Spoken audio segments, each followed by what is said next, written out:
ಮಾನ್ಯ ಸಭಾಧ್ಯಕ್ಷರೇ, ಕರ್ನಾಟಕ ರಾಜ್ಯದ 24-25ರ ಆಯವ್ಯಯ ಮೇಲೆ ಚರ್ಚೆಗೆ ಅವಕಾಶವನ್ನು ಮಾಡಿಕೊಟ್ಟಿದ್ದೀರಿ. ತಮಗೆ ಮೊದಲು ನಾನು ಧನ್ಯವಾದಗಳನ್ನು ಹೇಳಕ್ಕೆ ಇಚ್ಛಪಡ್ತೀನಿ. ಮಾನ್ಯ ಸಭಾಧ್ಯಕ್ಷರೇ, ಪ್ರತಿಯೊಂದು ಬಜೆಟ್ಟು ಯಾವ ಕಾಲಘಟ್ಟದಲ್ಲಿ ಬಜೆಟ್ ಮಂಡನೆ ಆಗ್ತದೆ, ಯಾವ ಪರಿಸ್ಥಿತಿಯಲ್ಲಿ ಬಜೆಟ್ ಮಂಡನೆ ಆಗ್ತದೆ ಅನ್ನುವಂಥದ್ದರ ಹಿನ್ನೆಲೆಯಲ್ಲಿ ಬಜೆಟ್ಟಿನ ಮಹತ್ವ ಇರ್ತದೆ. ಚುನಾವಣೆಗಿಂತ ಮುಂಚಿರುವಂಥ ಬಜೆಟ್ಟೇ ಬೇರೆ, ಚುನಾವಣೆ ನಂತರ ಇರೋ ಬಜೆಟ್ಟೇ ಬೇರೆ. ಹಣಕಾಸಿನ ಸಂಕಷ್ಟ ಇರುವಂಥ ಸಂದರ್ಭದಲ್ಲಿ, ಇಡೀ ಜಾಗತಿಕವಾಗಿರುವಂಥ ಹಣಕಾಸಿನ ಸಮಸ್ಯೆ ಆದಾಗ ಬಜೆಟ್ ಮಂಡನೆ ಬೇರೆ. ಎಕಾನಮಿ ಬೂಮಿಂಗ್ ಇರುವಾಗ ಬಜೆಟನ್ನು ಮಂಡನೆ ಮಾಡುವಂಥ ಪರಿಸ್ಥಿತಿನೇ ಬೇರೆ. ಉದಾಹರಣೆಗೆ ಕೋವಿಡ್ ಇತ್ತು. ಕೋವಿಡ್ ಸಂದರ್ಭದಲ್ಲಿ ಸಂಪೂರ್ಣವಾಗಿ ಆರ್ಥಿಕತೆ ಕುಸಿದೋಗಿತ್ತು. ಅಂಥ ಒಂದು ಸಂದರ್ಭದಲ್ಲಿ ಬಜೆಟ್ ಮಂಡನೆ ಮಾಡುವಂಥದ್ದು ಕೂಡ ಒಂದು ದೊಡ್ಡ ಸವಾಲು. ನನಗನ್ನಿಸ್ತಾ ಇದೆ, ಮುಖ್ಯಮಂತ್ರಿಗಳಿಗೆ ಈ ಬಾರಿ ಒಂದು ಸವಾಲಿನ ಬಜೆಟ್ ಕೂಡ ಇದು ಹೌದು ಅಂತ ನನಗನ್ನಿಸ್ತಾ ಇದೆ. ಸವಾಲು ಯಾಕಂದರೆ ಅವರೇ ಮಾಡಿಕೊಂಡಿರುವಂಥ ಒಂದು ಗ್ಯಾರಂಟಿಗಳು ಮತ್ತು ಹಣಕಾಸಿನ ನಿರ್ವಹಣೆಯಲ್ಲಿ ಕೆಲವು ತೀರ್ಮಾನಗಳನ್ನು ತೆಗೆದುಕೊಂಡ ಹಿನ್ನೆಲೆಯಲ್ಲಿ ಈ ವರ್ಷ ಮುಂದಿನ ವರ್ಷ ಎರಡೂ ಕೂಡ ಭಾಳ ಸವಾಲಿನ ಒಂದು ಹಣಕಾಸಿನ ನಿರ್ವಹಣೆ ಇವತ್ತು ರಾಜ್ಯ ಸರ್ಕಾರ, ರಾಜ್ಯ ಮತ್ತು ಮುಖ್ಯಮಂತ್ರಿಗಳು ಎದುರಿಸಬೇಕಾಗ್ತದೆ. ಅವರು ಹೇಳಿದ್ದಾರೆ, 15ನೇ ಬಾರಿ ನಾನು ಬಜೆಟ್ ಮಂಡನೆ ಮಾಡ್ತಿರುವಂಥದ್ದು ನನಗೆ ಭಾಳ ಹೆಮ್ಮೆ ಇದೆ ಅನ್ನುವಂಥದ್ದು. ಖಂಡಿತವಾಗೂ ನಮಗೂ ಕೂಡ ಕುತೂಹಲ ಇದೆ.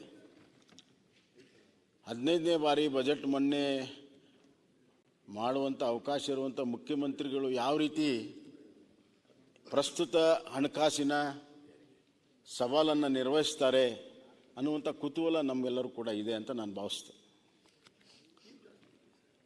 ಅವರು ಪ್ರಾರಂಭದಲ್ಲಿ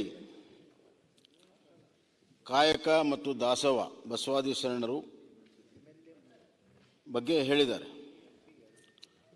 ನಾನಿಷ್ಟೇ ಹೇಳಕ್ಕೆ ಇಚ್ಛೆಪಡ್ತೇನೆ, ಇದು ನಮ್ಮ ನಾಡಿನ ಸಂಸ್ಕೃತಿ, ಕಾಯಕ ಮತ್ತು ದಾಸೋಹ, ಮತ್ತು ಇದು ಒಂದು ತತ್ವಭರಿತವಾಗಿರುವಂಥ ಒಂದು ಎಕನಾಮಿಕ್ ಆ್ಯಕ್ಟಿವಿಟಿಯೂ ಕೂಡ ಹೌದು. ಆದರೆ ಕೇವಲ ಬರೀ ದಾಸೋಹ ಮಾಡಿಕೊಂಡು ಹೋಗೋಕ್ಕೆ ಸಾಧ್ಯ ಇಲ್ಲ. ಯಾಕಂದರೆ ಕಾಯಕ ಇದ್ದರೆ ಉತ್ಪಾದನೆ ಆಗ್ತದೆ, ಕಾಯಕ ಇಲ್ಲದೆ ದಾಸೋಹ ಇಲ್ಲ. ಕಾಯಕಕ್ಕೆ ಪೂರಕವಾಗಿರುವಂಥ ವಿಚಾರಗಳನ್ನು, ಕಾಯಕಕ್ಕೆ ಪೂರಕವಾಗಿರುವಂಥ ಕಾರ್ಯಕ್ರಮಗಳನ್ನು, ಕಾಯಕ ಅಂದರೆ ಕೆಲಸ ಸೃಷ್ಟಿ ಮಾಡುವಂಥ, ಆರ್ಥಿಕತೆಯ ನಿರ್ವಹಣೆ ಮಾಡುವಂಥ ಬಜೆಟನ್ನು ಮಾಡಿ ಅದರ ಮುಖಾಂತರ ಬಂದಿರುವಂಥ ಆದಾಯಗಳಿಂದ ದಾಸೋಹ ಮಾಡೋದ್ರಲ್ಲಿ ಏನೂ ತಪ್ಪಿಲ್ಲ. ಸಮಾಜದಲ್ಲಿ ಸಮಾನತೆ ಇದುವರೆಗೂ ನಾವು ಕಂಡುಕೊಳ್ಳೋಕ್ಕಾಗಿಲ್ಲ. 75 ವರ್ಷ ಆದರೂ ಕೂಡ ಸಮಾಜದಲ್ಲಿ ನಾವು ಆರ್ಥಿಕವಾಗಿ, ಸಾಮಾಜಿಕವಾಗಿ, ಶೈಕ್ಷಣಿಕವಾಗಿ ನಾವು ಸಮಾನತೆಯನ್ನು ಕಂಡುಕೊಳ್ಳೋಕ್ಕೆ ಸಾಧ್ಯ ಆಗಿಲ್ಲ. ಅದಕ್ಕೆ ಕಾರಣ ಏನೇ ಇರ್ಬೋದು. ಆದರೆ ನಮ್ಮ ಕಾಲಘಟ್ಟದಲ್ಲಿ ಏನೆಲ್ಲ ಸರಿ ಮಾಡೋಕ್ಕೆ ಸಾಧ್ಯ ಇದೆ, ಪ್ರಾಮಾಣಿಕವಾಗಿ ಮಾಡುವಂಥದ್ದು ನಮ್ಮೆಲ್ಲರ ಕರ್ತವ್ಯ ಕೂಡ ಹೌದು. ಸಿಕ್ಕಂಥ ಅವಕಾಶದಲ್ಲಿ ಉತ್ತಮವಾದಂಥ ಆರ್ಥಿಕ ನಿರ್ವಹಣೆ ಮಾಡಿದರೆ ಅದರ ಪ್ರತಿಫಲ ಇವತ್ತು ಬಡವರು ಕೂಡ ಮುಟ್ಟಿಸೋದಕ್ಕೆ ಸಾಧ್ಯ ಇದೆ. ಇಲ್ಲಿ ನಾವು ಜಗತ್ತಿನಲ್ಲಿ 2 ವಿಚಾರಧಾರೆಗಳನ್ನು ನಾವು ನೋಡ್ತಾ ಇರ್ತೇವೆ, ಭಾಳ ವರ್ಷದಿಂದ ಕೇಳ್ಕೊಂಡು ಬಂದಿದ್ದೇವೆ. ಒಂದು ಕಮ್ಯುನಿಸಮ್, ಇನ್ನೊಂದು ಕ್ಯಾಪಿಟಲಿಸಮ್. ಕಮ್ಯುನಿಸಮಲ್ಲಿ ಈಕ್ವಿಟಬಲ್ ಡಿಸ್ಟ್ರಿಬ್ಯೂಷನ್ ಆಫ್ ವೆಲ್ತ್ ಅನ್ನುವಂಥದ್ದು ಮಾರ್ಕ್ಸ್ನ ಥಿಯರಿ. ಎಲ್ಲರಿಗೂ ಸಮನಾದಂಥ ಒಂದು ಆದಾಯಗಳಲ್ಲಿ, ಆಸ್ತಿಗಳಲ್ಲಿ ಹಂಚಿಕೆ ಆಗಬೇಕು, ಸಮಾನವಾದಂಥ ಒಂದು ಸಮಾಜ ನಿರ್ಮಾಣ ಆಗಬೇಕು ಅನ್ನುವಂಥದ್ದು ಅದು ಕಮ್ಯುನಿಸಮ್ನ ಥಿಯರಿ, ವಿಶೇಷವಾಗಿ ಮಾರ್ಕ್ಸಿಸಮ್ದು. ರಷ್ಯಾ ಮತ್ತು ಚೈನಾದಲ್ಲಿ ಇದರ ಪ್ರಯೋಗ ಕೂಡ ಆಗಿದೆ. ಇನ್ನೊಂದು ಕಡೆ ಕ್ಯಾಪಿಟಲಿಸಮ್ ನೋಡಿದ್ದೆ ನಾವು, ವೆಸ್ಟರ್ನ್ ಕಂಟ್ರಿಯಲ್ಲಿ ಕ್ಯಾಪಿಟಲಿಸಮ್ ನೋಡಿದ್ದೀವಿ. ಅವರು ಅತಿ ಹೆಚ್ಚು ಉತ್ಪಾದನೆಯನ್ನು ಮಾಡಿದರೆ, ಅದು ವ್ಯಕ್ತಿ ಇರ್ಬೋದು ಯಾರೇ ಇರ್ಬೋದು, ಅತಿ ಹೆಚ್ಚು ಉತ್ಪಾದನೆಯನ್ನು ಮಾಡಿದರೆ ದೇಶ ರಾಷ್ಟ್ರ ಭಾಳ ಬಲಿಷ್ಠವಾಗಿ ಆದರೆ ಎಲ್ಲರಿಗೂ ಕೂಡ ಇದರಿಂದ ಲಾಭ ಆಗ್ತದೆ ಅನ್ನುವಂಥದ್ದು ಕ್ಯಾಪಿಟಲಿಸಮ್ನ ವಾದ. ಆದರೆ ನಾವೆಲ್ಲ ಇತಿಹಾಸವನ್ನು ತೆಗೆದು ನೋಡಿದಾಗ ಎರಡೂದರಲ್ಲೂ ನಾವು ಕೊರತೆಯನ್ನು ನೋಡ್ತೇವೆ. ಕಮ್ಯುನಿಸಮಲ್ಲಿ ಡಿಸ್ಟ್ರಿಬ್ಯೂಷನ್ಗೆ ಮಹತ್ವ ಕೊಟ್ಟಿದ್ದಾರೆ, ಪ್ರೊಡಕ್ಷನ್ಗೆ ಅಷ್ಟಾಗಿ ಮಹತ್ವ ಕೊಟ್ಟಿಲ್ಲ. ಹೀಗಾಗಿ ನೀವು ಪ್ರೊಡಕ್ಷನ್ನೇ ಮಾಡದಿದ್ರೆ ಏನು ಡಿಸ್ಟ್ರಿಬ್ಯೂಷನ್ ಮಾಡೋಕ್ಕೆ ಸಾಧ್ಯ? ಹೀಗಾಗಿ ಸಂಪೂರ್ಣವಾಗಿ ಸಕ್ಸಸ್ ಆಗಲಿಲ್ಲ. ಕ್ಯಾಪಿಟಲಿಸಮಲ್ಲಿ ಪ್ರೊಡಕ್ಷನ್ಗೆ ಮಹತ್ವ ಕೊಟ್ಟಿದ್ದಾರೆ, ಡಿಸ್ಟ್ರಿಬ್ಯೂಷನ್ ಆಗಿಲ್ಲ. ಪಾಶ್ಚಿಮಾತ್ಯ ದೇಶದಲ್ಲಿ ಸಾಹುಕಾರಗಳು ಜಾಸ್ತಿ ಇದ್ದಾರೆ, ಆ ದೇಶದ ಆದಾಯ ಹೆಚ್ಚಿದೆ, ಆದರೆ ಅಲ್ಲಿನೂ ಕೂಡ ಬಡತನದ ರೇಖೆ ಇರುವಂಥ ಜನ ಇದ್ದಾರೆ, ಅವ್ರ ಮೇಲೆ ಎತ್ತಕ್ಕೆ ಸಾಧ್ಯ ಆಗಿಲ್ಲ. ಆದ್ದರಿಂದ ಇವತ್ತು ನಾವೇನು ನಮ್ಮ ಇಂಡಿಯನ್ ಎಕಾನಮಿ ಏನಿದೆ, ನಮ್ಮ ಬೇಸಿಕ್ ಇಂಡಿಯನ್ ಎಕಾನಮಿ ಏನಿದೆ, ಅದು ಕಾಯಕ ಮತ್ತು ದಾಸೋಹ ಅನ್ನೋದು ಅರ್ಥ ಏನು ಅಂತಂದರೆ, ನಾವು ಇವತ್ತು ಉತ್ಪಾದನೆಗೂ ಕೂಡ ಮಹತ್ವ ಕೊಡ್ತೇವೆ, ಅದಕ್ಕೆ ತಕ್ಕಾಗೆ ಕಾಯಕಕ್ಕೂ ಮಹತ್ವ ಕೊಡ್ತೇವೆ, ಮತ್ತು ಬಂದಂಥ ಉತ್ಪಾದನೆಯನ್ನು ಇಲ್ಲದವ್ರಿಗೆ ಹಂಚಿಕೊಳ್ಳೋ ಮುಖಾಂತರ ದಾಸೋಹವನ್ನು ಕೂಡ ಮಾಡ್ತೇವೆ. ಇದು ಕಾಯಕ ಮತ್ತು ದಾಸೋಹ. ಆದರೆ ಈ ಬಜೆಟಲ್ಲಿ ನೋಡಿದಾಗ ಇವತ್ತು ಕಾಯಕ ಎಷ್ಟು ನಿರ್ಮಾಣ ಆಗಬೇಕೋ ಅಷ್ಟು ಆಗ್ತಾ ಇಲ್ಲ. ಎಕನಾಮಿಕ್ ಸರ್ವಿಸಸ್ಗೆ, ಕ್ಯಾಪಿಟಲ್ ಎಕ್ಸ್ಪೆಂಡಿಚರ್ಗೆ ಪ್ರತಿ ವರ್ಷ ಎಷ್ಟು ಹೆಚ್ಚಾಗಬೇಕು, ಇವತ್ತು ಅದು ಆಗದೇ ಇರೋದನ್ನು ನಾವು ನೋಡಿದ್ದೇವೆ. ಹೀಗಾಗಿ ನಾವು ಇವತ್ತು ಎರಡನ್ನೂ ಕೂಡ ತೆಗೆದುಕೊಂಡು ಹೋಗುವುದರಲ್ಲಿ ನಾವು ಯಶಸ್ವಿ ಆಗದಿದ್ದರೆ ನಾವು ಎರಡನ್ನೂ ಕೂಡ ಸಾಧನೆ ಮಾಡೋಕ್ಕೆ ಸಾಧ್ಯ ಇಲ್ಲ. ಆದ್ದರಿಂದ ಕಾಯಕ ದಾಸೋಹದ ಸರಿಯಾದ ಅರ್ಥ ಈ ಬಜೆಟಲ್ಲಿ ಮೂಡಲಿಲ್ಲ ಅನ್ನುವಂಥದ್ದು ನನ್ನ ವಾದ. ಎರಡನೇದಾಗಿ, ಮಾನ್ಯ ಸಭಾಧ್ಯಕ್ಷರೇ, ಇವತ್ತು food security, health care, education, employment, housing, ಇದರ ಬಗ್ಗೆ ಹಿಂದಿನ ಕೇಂದ್ರ ಸರ್ಕಾರ ಮಹತ್ವ ಕೊಟ್ಟಿತ್ತು ಅನ್ನುವಂಥ ಮಾತನ್ನು ಕೂಡ ಆಡಿದ್ದಾರೆ. ಇವತ್ತಿಗೂ ಕೂಡ ಇವತ್ತು ಕೇಂದ್ರದಲ್ಲಿರುವಂಥ NDA ಸರ್ಕಾರ, ಮೋದಿಯವರ ಸರ್ಕಾರ ಫುಡ್ ಸೆಕ್ಯೂರಿಟಿಗೆ ಅಷ್ಟೇ ಮಹತ್ವವನ್ನು ಕೊಟ್ಟಿದೆ. ಇವತ್ತು ದೇಶದಲ್ಲಿ ರೇಷನ್ ಇರುವಂಥದ್ದು ಇವತ್ತೇನು ಹೊಸದೇನಲ್ಲ. ಸ್ವತಂತ್ರ ಪೂರ್ವದಿಂದಲೂ ಕೂಡ ರೇಷನ್ ಅಕ್ಕಿ ಕೊಡದಿದ್ರೂ ಕೂಡ ಸಂದರ್ಭಿಕವಾಗಿ ಗೋಧಿ, ಸಕ್ಕರೆ ಯಾವಾಗ ಏನು ಕೊರತೆ ಇದೆ ಕೊಟ್ಕೊಂಡು ಬಂದಿದ್ರು. ಕೆರೋಸಿನ್ ಕೊಡ್ತಿದ್ರು, ಮನೆಯವರು ಕೆರೋಸಿನ್ ಕೊಡ್ತಿದ್ರು, ಗೋಧಿ ಕೊಡ್ತಿದ್ರು, ಸಕ್ಕರೆ ಕೊಡ್ತಿದ್ರು. ರೇಷನ್ ಅಂಗಡಿಗಳು ಸ್ವತಂತ್ರ ಪೂರ್ವದಿಂದಲೂ ಕೂಡ ಇದ್ದಾವೆ. ಇದು ಪ್ರಾರಂಭ ಆಗಿದ್ದು ಗ್ರೇಟ್ ಬ್ರಿಟನ್ನಲ್ಲಿ. ಕ್ವೀನ್ ಎಲಿಜಬೆತ್ ಇದ್ದಾಗ ಏನು ಜನ ದಂಗೆ ಇದ್ದರು, ಅವಾಗ ಒಂದು ಕಮಿಷನ್ ನೇಮಿಸಿದ್ರು ಇಬ್ಬರು ಪ್ರೊಫೆಸರ್ಸು ಸ್ಟಡಿ ಮಾಡಿ ಅವ್ರು ಏನು ಹೇಳಿದರು ಅಂದರೆ, ಒಂದು ಹೊತ್ತಿನ ಊಟವೂ ಕೂಡ ಇಲ್ದಿರುವಂಥ ಪರಿಸ್ಥಿತಿ ಬಂದಿದೆ. ಅದಕ್ಕಾಗಿ ಕ್ಷೋಭೆ ಉಂಟಾಗಿದೆ, ಜನರಲ್ಲಿ ಅರಾಜಕತೆ ಉಂಟಾಗಿದೆ. ಅದಕ್ಕೆ ನಾವು ಪ್ರೋಗ್ರಾಮ್ ಮಾಡಬೇಕಾದ್ರೆ ಮೊದಲು ಕನಿಷ್ಠ ಹೊಟ್ಟೆಗೆ ನಾವು ಊಟವನ್ನು ಕೊಡಬೇಕು, ಕನಿಷ್ಠ ಒಂದು ಹೊತ್ತಿನ ಊಟನಾದರೂ ಕೊಡಬೇಕು ಅನ್ನುವಂಥ ವಿಚಾರವನ್ನಿದ್ದಾಗ ಆವಾಗ ಇದು ಸಬ್ಸಿಡೈಸ್ಡ್ ಫುಡ್ ಕೊಡುವಂಥ ಪ್ರೋಗ್ರಾಮ್ ಅವತ್ತಿನಿಂದ 19ನೇ ಶತಮಾನದಿಂದ ಪ್ರಾರಂಭ ಆಗಿದೆ. ನಮ್ಮ ಕಮ್ಯುನಿಸ್ಟ್ ಫ್ರೆಂಡ್ಸ್ ಕೂಡ ಇದನ್ನೇ ಹೇಳ್ತಾರೆ. ಅವರೇನು ಹೇಳ್ತಾರೆ, when there is no fire in the oven, fire in the belly, revolution starts. When there is no fire in the oven, fire in the belly, revolution starts. ಆ ಹಿನ್ನೆಲೆಯಲ್ಲಿ ಅವತ್ತಿಂದ ಪ್ರಾರಂಭ ಆಗಿರುವಂಥದ್ದು ನಮ್ಮ ದೇಶದಲ್ಲೂ ಕೂಡ ಅಳವಡಿಸ್ಕೊಂಡು ಬಂದಿದೆ. ಮತ್ತು ಅದು ಮಾಡಿದ್ರಿಂದಲೇ ಇವತ್ತು ಬಡತನದ ಬೇಗುದಿಯಲ್ಲಿ ಬಳಲುವಂಥ ಜನ ಸ್ವಲ್ಪ ಮಟ್ಟಿಗಾದರೂ ಕೂಡ ಅದನ್ನು ತಡ್ಕೊಳ್ಳುವಂಥ ಶಕ್ತಿ ಮತ್ತು ಅದನ್ನು ತಡ್ಕೊಂಡು ಮುಂದೆ ಹೋಗುವಂಥ ಶಕ್ತಿ ಈ ಕಾರ್ಯಕ್ರಮದಿಂದ ಬಂದಿದೆ ಅಂತ ನಾನು ಭಾವಿಸ್ತೇನೆ. ಇಲ್ಲದಿದ್ದರೆ ಭಾಳ ಕಷ್ಟ ಆಗ್ತಿತ್ತು. ಇವತ್ತು 5 kg ಮೊದಲೆಲ್ಲ ಅದನ್ನು ಕೊಡುವಾಗ ಚಾರ್ಜ್ ಮಾಡ್ತಿದ್ರು. ಆಮೇಲೆ ಕೇವಲ ಟ್ರಾನ್ಸ್ಪೋರ್ಟೇಷನ್ ಮತ್ತು ಸ್ಟೋರೇಜಿಗೆ ಮಾತ್ರ ₹3 ಕೇಂದ್ರ ಸರ್ಕಾರ ಚಾರ್ಜ್ ಮಾಡ್ತಾ ಇತ್ತು. ತಾವು ಫುಡ್ ಮಿನಿಸ್ಟರ್ ಇದ್ರಿ. ಆ ಟ್ರಾನ್ಸ್ಪೋರ್ಟೇಷನ್ ಇದನ್ನು ಈಗ ಸಂಪೂರ್ಣವಾಗಿ ತೆಗೆದುಹಾಕಿದ್ದಾರೆ. ಕೇಂದ್ರ ಸರ್ಕಾರವೇ ಸಂಪೂರ್ಣವಾಗಿ ಫ್ರೀ ಕೊಡುವಂಥ ವ್ಯವಸ್ಥೆ ಮಾಡಿದೆ. 5 kg ಅಕ್ಕಿಯನ್ನು ಕೊಡುವಂಥ ವ್ಯವಸ್ಥೆ ಇವತ್ತು ಕೂಡ ಇದೆ. ಈ ಮಧ್ಯದಲ್ಲಿ ಸಿದ್ದರಾಮಯ್ಯವರು ಕಳೆದ ಬಾರಿ ಮುಖ್ಯಮಂತ್ರಿ ಇದ್ದಾಗಲೂ ಕೂಡ ಆ ಟ್ರಾನ್ಸ್ಪೋರ್ಟೇಷನ್ನು ಮತ್ತು ಸ್ಟೋರೇಜ್ ₹3 ಇತ್ತು. ಅದನ್ನು ರಾಜ್ಯ ಸರ್ಕಾರವೇ ಭರಿಸ್ತದೆ, ನಾಟ್ ಟು ದಿ ಕನ್ಸ್ಯೂಮರ್ ಅಂತ ಹೇಳಿ ಆ ನಿರ್ಣಯವನ್ನು ಕೂಡ ಅವ್ರು ತೆಗೆದುಕೊಂಡ್ರು. ಆದ್ದರಿಂದ ಕೇಂದ್ರ ಸರ್ಕಾರ ಇವತ್ತು ಏನಾದರೂ ಜನರಲ್ಲಿ 5 kg ಅಕ್ಕಿ ಸಿಗ್ತಾ ಇದ್ದರೆ ಕೇಂದ್ರ ಸರ್ಕಾರದ ಕಾರ್ಯಕ್ರಮ ಸಂಪೂರ್ಣವಾಗಿ ಕೇಂದ್ರ ಸರ್ಕಾರ ಅದನ್ನು ಭರಿಸ್ತಾ ಇದೆ.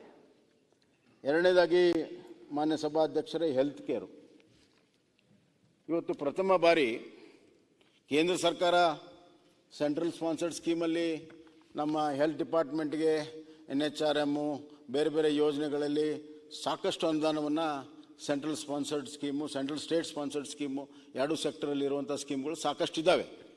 ಆದರೆ ವ್ಯಕ್ತಿಗತವಾಗಿರುವಂಥ ಹೆಲ್ತ್ ಕೇರ್ಗೆ ಹೆಲ್ತ್ ಸೆಕ್ಯೂರಿಟಿ ಕೊಟ್ಟಿರುವಂಥದ್ದು ಪ್ರಥಮ ಬಾರಿ ಆಯುಷ್ಮಾನ್ ಭಾರತದ ಯೋಜನೆ.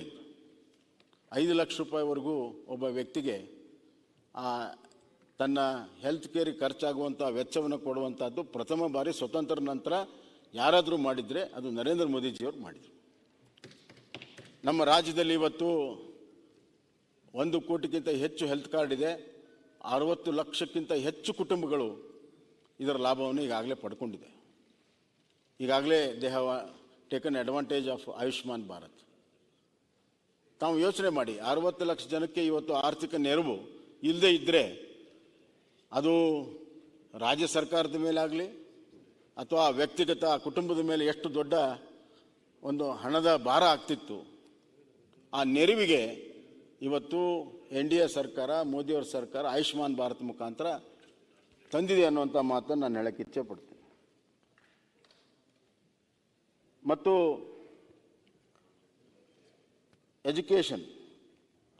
ಎಜುಕೇಷನ್ನಲ್ಲೂ ಕೂಡ ಇವತ್ತು ಮೊದಲು ಸರ್ವ ಶಿಕ್ಷಣ ಅಭಿಯಾನದಲ್ಲಿ ಪ್ರಾಥಮಿಕ ಶಿಕ್ಷಣ ಇತ್ತು ಕೇಂದ್ರ ಸರ್ಕಾರದ್ದು.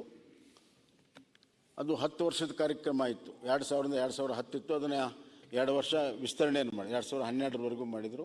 ಕೆಲವನ್ನು 2014ರವರೆಗೂ ಮಾಡಿದರು. ಈಗ ಪ್ರೈಮರಿ ಬಿಟ್ಟು ಮಾಧ್ಯಮಿಕ ಶಿಕ್ಷಣ ಅದನ್ನು ಕೇಂದ್ರ ಸರ್ಕಾರದಿಂದ ಮಾಡುವಂಥ ಕೆಲಸವನ್ನು ಮಾಡಿದೆ. ಆದ್ದರಿಂದ ಆ ಕೆಲಸಗಳನ್ನು ಮುಂದುವರಿಸಿದ್ದಾರೆ ಅನ್ನುವಂಥ ಮಾತನ್ನು ನಾನು ಹೇಳಕ್ಕೆ ಇಚ್ಛೆಪಡ್ತೇನೆ. ಮಾನ್ಯ ಸಭಾಧ್ಯಕ್ಷರೇ, ಇವತ್ತು ಸನ್ಮಾನ್ಯ ಮುಖ್ಯಮಂತ್ರಿಗಳು ಹಲವಾರು ವಿಚಾರಗಳನ್ನು ಇಲ್ಲಿ ಪ್ರಸ್ತಾಪ ಮಾಡಿದ್ದಾರೆ. ಹಣಕಾಸಿನ ವಿಚಾರಗಳನ್ನು ಮಾಡಿದ್ದಾರೆ, ಗ್ಯಾರಂಟಿಗಳ ವಿಚಾರಗಳನ್ನು ಮಾಡಿದ್ದಾರೆ. ನಾನು ಗ್ಯಾರಂಟಿಗಳಿಗೆ ಆಮೇಲೆ ಬರ್ತೀನಿ. ಇವತ್ತು ಮಾನ್ಯ ಸಭಾಧ್ಯಕ್ಷರೇ, ಹಣಕಾಸಿನ ವಿಚಾರದಲ್ಲಿ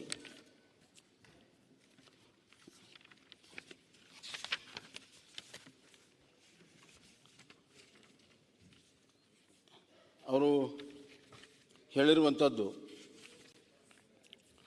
ಈ ಕೇಂದ್ರ ಸರ್ಚಾರ್ಜನ್ನು ಮಾಡ್ತದೆ, ಸೆಸ್ಸನ್ನು ಮಾಡ್ತದೆ, ಅದರಲ್ಲಿ ನಮ್ಮ ಪಾಲಿಲ್ಲ, ಅದರಲ್ಲೂ ಪಾಲು ಕೊಡಬೇಕು ಅನ್ನುವಂಥದ್ದು.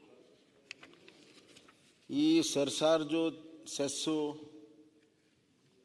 ಇವತ್ತಿಂದ ಬಂದಿಲ್ಲ ಅಥವಾ ಕಳೆದ 10 ವರ್ಷದಿಂದ ಬಂದಿಲ್ಲ. ಸರ್ಚಾರ್ಜು ಸೆಸ್ಸು 1958ನಿಂದನೂ ಕೂಡ ಇದೆ.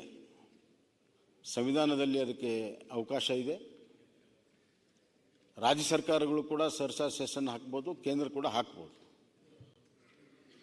ಇವತ್ತು ಕೇಂದ್ರ ಹಲವಾರು ವಿಚಾರಗಳಲ್ಲಿ ಫಾಸ್ಟ್ ಮೂವಿಂಗ್ ಯಾವ ಕನ್ಸ್ಯೂಮರ್ ಇರ್ತದೆ ಅದರ ಮೇಲೆ ಸರ್ಚಾರ್ಜ್ ಸೆಸ್ಗಳನ್ನು ಹಾಕ್ತಾರೆ, ಆದಾಯಗಳನ್ನು ತಗೊಳ್ತಾರೆ. ರಾಜ್ಯ ಸರ್ಕಾರವು ಕೂಡ ಅದೇ ಥರ ತಗೊಳ್ತದೆ. ಉದಾಹರಣೆಗೆ ಬೆಂಗಳೂರು ಇನ್ಫ್ರಾಸ್ಟ್ರಕ್ಚರ್ ಸೆಸ್ಸನ್ನು ಇಲ್ಲಿಯ ಬೆಂಗಳೂರಿನ ಜನರ ಮೇಲೆ ಪ್ರಾರಂಭ ಮಾಡಿದರು. ಬೆಂಗಳೂರಿನಲ್ಲಿ ಯಾವುದೇ ಪರ್ಮಿಷನ್ ತಗೋಬೇಕಾದ್ರೆ, ಪ್ಲ್ಯಾನ್ ಅಪ್ರೂವಲ್ ಮಾಡಬೇಕಾದ್ರೆ ಇನ್ಫ್ರಾಸ್ಟ್ರಕ್ಚರ್ ಸೆಸ್ ಇವತ್ತಿಗೂ ಕೂಡ ಇದೆ. ಅದು ಬೆಂಗಳೂರಿನ ಮೆಟ್ರೋಗೆ ಅದು ಕ್ಯಾಪಿಟಲ್ ಆಗಿ ಪರಿವರ್ತನೆ ಆಯಿತು. ಬೆಂಗಳೂರಿನ ಇನ್ಫ್ರಾಸ್ಟ್ರಕ್ಚರ್ ಸಲುವಾಗಿ ಬೆಂಗಳೂರಿನ ಇನ್ಫ್ರಾಸ್ಟ್ರಕ್ಚರ್ ಸೆಸ್ಸನ್ನು ಬೆಂಗಳೂರು ಮೆಟ್ರೋ ಸಲುವಾಗಿ ಅದು ಕ್ಯಾಪಿಟಲ್ ಆಗಿ ಪರಿವರ್ತನೆ ಆಗಿದ್ದರಿಂದ ಇಷ್ಟು ದೊಡ್ಡ ಪ್ರಮಾಣದಲ್ಲಿ ಇವತ್ತು ಮೆಟ್ರೋವನ್ನು ಇಲ್ಲಿ ಮಾಡೋಕ್ಕೆ ಸಾಧ್ಯ ಆಗಿದೆ. ಕೇಂದ್ರದ ನೆರವು ಇದೆ, ರಾಜ್ಯದ ಪಾಲು ಕೂಡ ಇದೆ. ಹೀಗಾಗಿ ರಾಜ್ಯ ಸರ್ಕಾರವು ಕೂಡ ಸೆಸ್ ಆಗ್ತದೆ, ಬರೀ ಕೇಂದ್ರ ಸರ್ಕಾರ ಆಗ್ತದೆ ಅನ್ನುವಂಥದ್ದು ಸರಿಯಲ್ಲ. ಮತ್ತು ಕೇಂದ್ರ ಸರ್ಕಾರ ಕಳೆದ 6-7 ವರ್ಷದಿಂದ ಹೆಚ್ಚು ಮಾಡಿದೆ ಅನ್ನುವಂಥ ಮಾತನ್ನು ಮುಖ್ಯಮಂತ್ರಿಗಳು ಹೇಳಿದ್ದಾರೆ. ಹೌದು, ಹೆಚ್ಚಾಗಿದೆ. ಎದರ ಮೇಲೆ ಹೆಚ್ಚಾಗಿದೆ? ಈ ಸಿನ್ ಗೂಡ್ಸ್ ಅಂತ ನಿನ್ನೆ ನಾನು ಮಾತಾಡುವಾಗ ಹೇಳಿದೆ. ಸಿನ್ ಗೂಡ್ಸ್ ಅದು ಟೊಬ್ಯಾಕೋ, ಸಿಗರೇಟ್ಸ್ ಮತ್ತು high value cars, electronic goods, ಇದರ ಮೇಲೆಲ್ಲ ಸೆಸ್ ಹಾಕ್ತಾರೆ. ಯಾಕೆ ಹಾಕಿದ್ದಾರೆ ಸೆಸ್ಸು ಅಂತಂದರೆ GST ಕಾಂಪನ್ಸೇಷನನ್ನು ಕೊಡುವ ಸಲುವಾಗಿ ಸೆಸ್ ಹಾಕಿದ್ದಾರೆ. ಆ ಸರ್ಚಾರ್ಜ್ ಸೆಸ್ ಏನು ಹೆಚ್ಚಿಗೆ ಆಗಿದೆ, ಆ ಸೆಸ್ಸು ಕೇಂದ್ರ ಸರ್ಕಾರ ಇಟ್ಕೊಳ್ತಾ ಇಲ್ಲ. ಇವರು ಹೇಳ್ತಾರೆ ಎಲ್ಲ ಕೇಂದ್ರ ಇಟ್ಕೊಳ್ತದೆ, ರಾಜ್ಯಕ್ಕೆ ಸುಮಾರು 45,000 ಕೋಟಿ ಏನೋ ಬರಬೇಕು ಅದರಲ್ಲಿ ಸೆಸ್ಸಲ್ಲಿ. ಒಟ್ಟು 11 ಲಕ್ಷ ಕಲೆಕ್ಟ್ ಆಗಿದೆ. ಅದರಲ್ಲಿ state has suffered a loss of 45,000 crores ಅಂತ ಇಲ್ಲಿ ಹೇಳ್ತಾರೆ. ಇದು ಸರಿಯಾದ ವ್ಯಾಖ್ಯಾನ ಅಲ್ಲ. ಯಾಕಂದರೆ ಇವತ್ತು GST ಕಾಂಪನ್ಸೇಷನ್ನು ಈ ಸೆಸ್ ಮುಖಾಂತರ ಬರ್ತಾ ಇದೆ, ರಾಜ್ಯಗಳಿಗೆ ಬರ್ತಾ ಇದೆ. ಇಲ್ಲಿವರೆಗೂ GST ಕಾಂಪನ್ಸೇಷನ್ನು 5 ವರ್ಷದಲ್ಲಿ ಇಲ್ಲಿವರೆಗೂ ಬಂದಿರುವಂಥದ್ದು 1,06,258 ರೂಪಾಯಿಗಳು. 1,06,228 ಕೋಟಿ ರೂಪಾಯಿಗಳು ಕಳೆದ 5 ವರ್ಷದಲ್ಲಿ GST ಕಾಂಪನ್ಸೇಷನ್ ಬಂದಿದೆ. ಇದು ಸರ್ಚಾರ್ಜ್ ಮತ್ತು ಸೆಸ್ಸಿಂದನೇ ಬಂದಿರೋದು, ನಮ್ಮ ರಾಜ್ಯಕ್ಕೆ ಬಂದಿರೋದು. 45,000 ಕೋಟಿ ಲಾಸ್ ಆಗೋ ಪ್ರಶ್ನೆಯಲ್ಲಿದೆ ಇದರಲ್ಲಿ. ಆದ್ದರಿಂದ ವಾಸ್ತು ಅಂಶದ ಆಧಾರದ ಮೇಲೆ ಅದನ್ನು ವ್ಯಾಖ್ಯಾನ ಮಾಡಿದರೆ ಸತ್ಯಾಂಶಗಳು ಹೊರಗಡೆ ಬರ್ತವೆ ಅನ್ನುವಂಥ ಮಾತನ್ನ. ಅಧ್ಯಕ್ಷರೇ ಒಂದೇ ನಿಮಿಷ. ಈಗ ನಾನು ಮುಗಿಸ್ಬಿಡ್ತೀನಿ. ಎಲ್ಲರೂ ಇದೆ ಅಲ್ಲ ಒಂದು ನೀವು ಮಾತಾಡಿ, ಕ್ಲಾರಿಫಿಕೇಶನ್ ನೀವು ಮಾತಾಡೋಕೆ ಮಾತಾಡಿ, ನೀವು ಮಾತಾಡೋಕೆ ಮಾತಾಡಿ.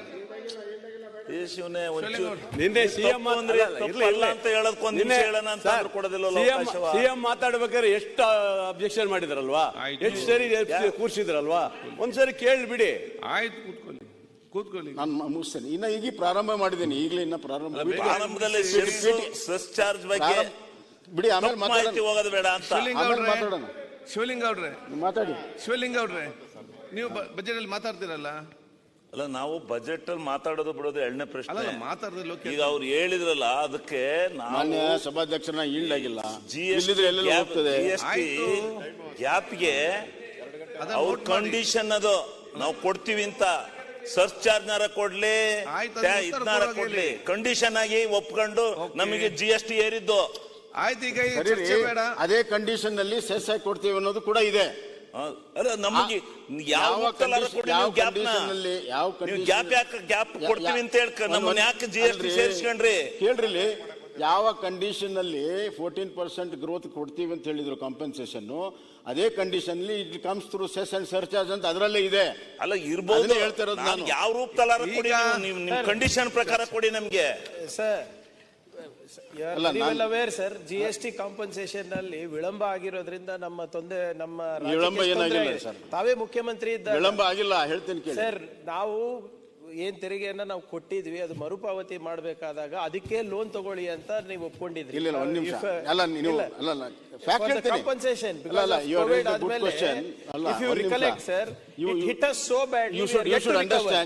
you should understand ಲೋನ್ ಕೊಟ್ಟಿರುವಂತದ್ದು ಕೋವಿಡ್ ಇಯರ್ಸ್ಗೆ ಯಾವಾಗ ರಾಜ್ಯ ಮತ್ತು ಕೇಂದ್ರ ಆದಾಯ ಪೂರ್ಣ ಕಮ್ಮಿ ಆಗಿತ್ತು ಆವಾಗ ಲೋನ್ ಕೊಟ್ಟರು. ಆ ಲೋನ್ ಏನು ಸಂಪೂರ್ಣವಾಗಿ ಕೇಂದ್ರನೇ ತೀರಿಸ್ತದೆ, ಬಡ್ಡಿ ಮತ್ತು ಅಸಲು ಕೇಂದ್ರ ತೀರಿಸ್ತದೆ, ನಾವು ತೀರಿಸೋದಿಲ್ಲ.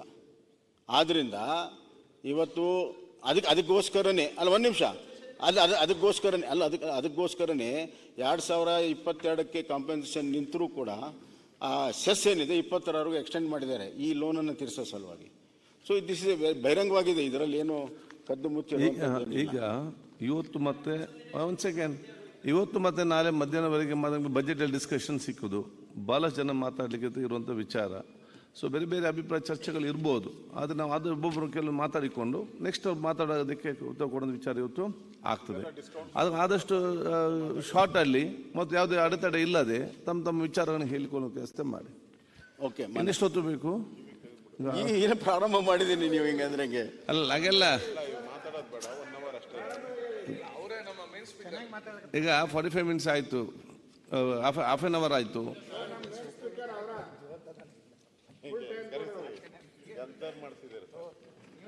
ಮಾನ್ಯ ಸಭಾಧ್ಯಕ್ಷರೇ, ಇನ್ನೊಂದು ಪ್ಯಾರಾ 22ದಲ್ಲಿ 15ನೇ ಹಣಕಾಸಿನಲ್ಲಿ ಬೇಸ್ ಇಯರು ಜನಸಂಖ್ಯೆದ್ದು 1971 ಬದಲಿ 2011 ತೆಗೆದುಕೊಂಡಿದ್ದರಿಂದ ನಮಗೆ ಲಾಸ್ ಆಗಿದೆ ಅನ್ನುವಂಥದ್ದು ಮುಖ್ಯಮಂತ್ರಿಗಳ ವಾದ. ಮೊದಲನೇದಾಗಿ ಯಾವುದು ಲೇಟೆಸ್ಟ್ ಸೆನ್ಸಸ್ ಇರ್ತದೆ ಅದರ ಆಧಾರದ ಮೇಲೇ ಎಲ್ಲ ಕಮಿಷನ್ ಕೆಲಸ ಮಾಡೋದು. ಈಗ ನಾವು 2017-18ಕ್ಕೆ ನಾವು ಕಮಿಷನನ್ನು ರಿಪೋರ್ಟ್ ಕೊಡುವಾಗ 2011 ಸೆನ್ಸಸ್ ಇಟ್ಕೊಂಡು 2071 ಕನ್ಸಿಡರ್ ಮಾಡಿ ಅನ್ನುವಂಥದ್ದು ಎಷ್ಟು ನ್ಯಾಯಸಮ್ಮತ? ಇದು ಒಂದು. ಎರಡನೇದು, ಅದಕ್ಕಾಗಿಯೇ ಅವರು ಏನು ಮಾಡಿದ್ದಾರೆ ಅಂತಂದರೆ, ಮಾನ್ಯ ಸಭಾಧ್ಯಕ್ಷರೇ, ಈ ಜನಸಂಖ್ಯೆ ಏರುಪೇರಾಗ್ತದೆ ಅಂದರೆ ಕೆಲವು ಜನಸಂಖ್ಯೆ ರಾಜ್ಯಗಳು ಕಮ್ಮಿ ಆಗಿರ್ಬೋದು, ಕೆಲವು ಜಾಸ್ತಿ ಆಗುತ್ತೆ. ಅದಕ್ಕೆ ಎಲ್ಲಿ ಜನಸಂಖ್ಯೆ ಹೆಚ್ಚಾಗಿದೆ ಅಲ್ಲಿ ಬೇರೆ ಥರದ ಕಾಂಪೆನ್ಸೇಷನ್ ಕೂಡ ಮಾಡಿದ್ದಾರೆ. ಟ್ಯಾಕ್ಸ್ ಎಫರ್ಟ್ಸ್ ಎಲ್ಲಿ ಟ್ಯಾಕ್ಸ್ ಹೆಚ್ಚು ಬಂದಿದೆ ಅಲ್ಲಿ 2.5 ಪಾಯಿಂಟ್ಸು ವೇಟೇಜನ್ನು ಕೊಟ್ಟಿದ್ದಾರೆ. ಸೊ ಇದನ್ನು ಕಾಂಪೆನ್ಸೇಟ್ ಮಾಡುವಂಥ ವೇಟೇಜ್ ಕೂಡ ಕೊಟ್ಟಿದ್ದಾರೆ. ಇದನ್ನು ನಾನೇನು ಹೇಳ್ತಾ ಇಲ್ಲ, ಸರ್ಕಾರದ ದಾಖಲೆಗಳೇ ಇವತ್ತು ಇದರ ಬಗ್ಗೆ ವ್ಯಾಖ್ಯಾನವನ್ನು ಇವತ್ತು ಮಾಡಿದ್ದೇವೆ ಮಾನ್ಯ ಸಭಾಧ್ಯಕ್ಷರು. ನಾನು ಆಮೇಲೆ ಅದನ್ನು ಹೇಳ್ತೀನಿ, ಡೀಟೇಲಾಗಿ ಹೇಳ್ತೀನಿ. ಇವತ್ತು ಅದರ ಜೊತೆಗೆ ಮಿಡ್ ಟರ್ಮ್ ಫಿಸಿಕಲ್ ಪ್ಲ್ಯಾನಲ್ಲಿ ಇದೆ ಅದು ಯಾವ್ಯಾವ ವೇಟೇಜ್ ಹೆಂಗೆ ಹೆಚ್ಚು ಮಾಡಿದ್ದಾರೆ ಅನ್ನುವಂಥದ್ದು. ಆದ್ದರಿಂದ ಇವತ್ತು 1971 ಬೇಸ್ ತೊಗೊಳ್ಳುವಂಥದ್ದು ಯಾವ ಸರ್ಕಾರ ಕೂಡ ಯಾವತ್ತೂ ಕೂಡ ಮಾಡೋಕ್ಕೆ ಸಾಧ್ಯ ಇಲ್ಲ. 2011 ಸೆನ್ಸಸ್ ಇದೆ, ಈಗ ಮತ್ತೆ 2021 ಸೆನ್ಸಸ್ ನೋಟಿಫೈ ಆಗಬೇಕಾಗಿದೆ. ಅಕಸ್ಮಾತ್ ಈಗ 2021 ನೋಟಿಫೈ ಆದರೆ ಮುಂಬರುವಂಥ ಫೈನಾನ್ಸ್ ಕಮಿಷನ್ ಆಗಲಿ ಯಾವುದೇ ಕಮಿಷನ್ ಆಗಲಿ they will take the latest census.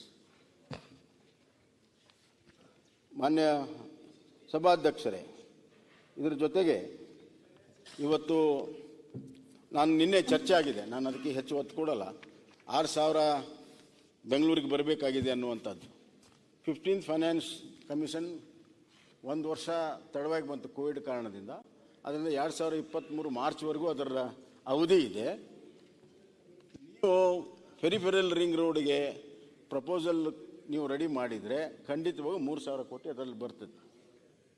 ಆದರೆ ಬಂದಿರೋ ಪ್ರಾಬ್ಲಮ್ ಏನಂದರೆ, ನಮ್ಮ ಪೆರಿಫೆರಲ್ ರಿಂಗ್ ರೋಡನ್ನು ನಾವು ಇವತ್ತವರೆಗೂ ಮಾಡೋಕ್ಕಾಗಿಲ್ಲ, ನಮ್ಮ ಕಾಲದಲ್ಲಿ ಕೂಡ ಮಾಡೋಕ್ಕಾಗಲಿಲ್ಲ. ಬಿಕಾಸ್ ಲ್ಯಾಂಡ್ ಎಕ್ವಿಷನ್ ಇಲ್ಲದೆ ನಾವು ಏನು ಮಾಡೋಕ್ಕಾಗಲ್ಲ. ಅಲ್ಲಿ ಭಾಳ ದೊಡ್ಡ ಪ್ರಮಾಣದ ಲ್ಯಾಂಡ್ ಎಕ್ವಿಸಿಷನ್ ಮಾಡಬೇಕಾಗ್ತದೆ ಪೆರಿಫೆರಲ್ ರಿಂಗ್ ರೋಡಲ್ಲಿ. ಆ ಪ್ರಕ್ರಿಯೆಗೆ ಯಾವ ರೇಟ್ ತೊಗೋಬೇಕು ಅನ್ನುವಂಥದ್ದು ಕೂಡ ಭಾಳ ಅದರಲ್ಲಿ ಜಿಜ್ಞಾಸ ಇದೆ. ನಾವು ಅದಕ್ಕಾಗಿ ಪೆರಿಫೆರಲ್ ರಿಂಗ್ ರೋಡ್ ಟೋಟಲ್ ಪ್ರಾಜೆಕ್ಟಲ್ಲೇ ಅದನ್ನು ಸೇರಿಸಿ ಹಾಕಬೇಕಾದ್ರೆ ಅದನ್ನು ಕ್ವಾಂಟಿಫೈ ಮಾಡೋಕ್ಕಾಗಲಿಲ್ಲ. ಅದಕ್ಕೆ ಯಾರು ಕೂಡ ಟೆಂಡರ್ 3 ಸತಿ ಕರೆದ್ರು ಕೂಡ ಯಾರೂ ಬಂದಿಲ್ಲ. ಈ ಸರ್ಕಾರ ಕೂಡ ಈಗ ಟೆಂಡರ್ ಕರೆದಿದೆ, ನನಗೆ ಗೊತ್ತಿದೆ.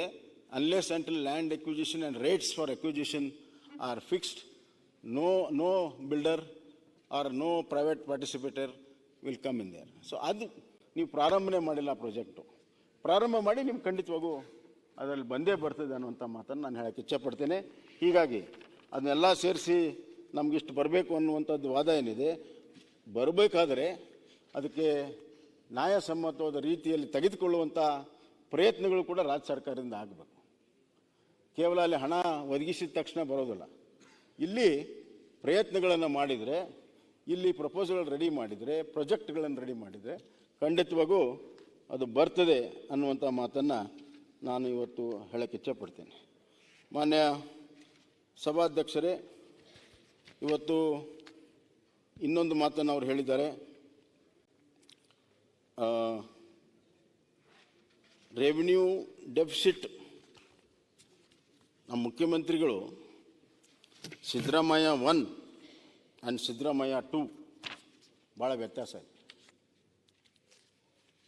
ನನಗೆ ನೆನಪಿದೆ, 1994 ಅವರು ಫೈನಾನ್ಸ್ ಮಿನಿಸ್ಟರ್ ಆಗಿದ್ದರು. ಆವಾಗ ಡೆಫಿಸಿಟ್ ಬಜೆಟ್ ಇತ್ತು. So he took extraordinary stand. ಆ ಸಂದರ್ಭದಲ್ಲಿ ಪ್ಲಾನ್ ಆ್ಯಂಡ್ ನಾನ್ ಪ್ಲಾನ್ ಅಂತ ಇತ್ತು, ಈಗ ಅದೆಲ್ಲ ಹೋಗಿದೆ. ಆ ಸಂದರ್ಭದಲ್ಲಿ ಪ್ಲ್ಯಾನ್ ಸೈಜನ್ನು ಕಟ್ ಮಾಡಿ, ಯಾವ ಮುಖ್ಯಮಂತ್ರಿಗಳು ಪ್ಲ್ಯಾನ್ ಸೈಜ್ ಕಟ್ ಮಾಡೋಕ್ಕೆ ಒಪ್ಪೋದಲ್ಲ, ಹಿಂದಿನಕ್ಕಿಂತ ಜಾಸ್ತಿನೇ ಬೇಕು ಅಂತಾರೆ. ಆದರೆ ಅವತ್ತು ಪ್ಲ್ಯಾನ್ ಸೈಜ್ ಕಟ್ ಮಾಡಿ ಅದನ್ನು ಸರ್ಪ್ಲಸ್ಗೆ ತಂದರು. ಅಂದರೆ ಎಕನಾಮಿಕ್ ಡಿಸಿಪ್ಲಿನ್ ತಂದರು. ಒಂದು ವರ್ಷ ನಾವು ಕಠಿಣವಾಗಿ ಎಕನಾಮಿಕ್ ಡಿಸಿಪ್ಲಿನ್ ತರೋಣ, ನಮ್ಮ ಪ್ಲ್ಯಾನ್ ಸೈಜ್ ಕಡಿಮೆ ಆದರೂ ಚಿಂತಿಲ್ಲ ಅನ್ನುವಂಥ ತೀರ್ಮಾನ ಅವ್ರು ಮಾಡಿದ್ರು. ಆದರೆ ಸಿದ್ದರಾಮಯ್ಯ 2 ಏನು ಹೇಳ್ತಾರೆ?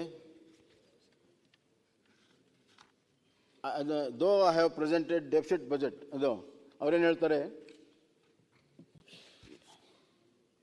While the welfare schemes tend to increase revenue deficit, such welfare scheme expenditure is necessary to ensure fruits of development to the poor.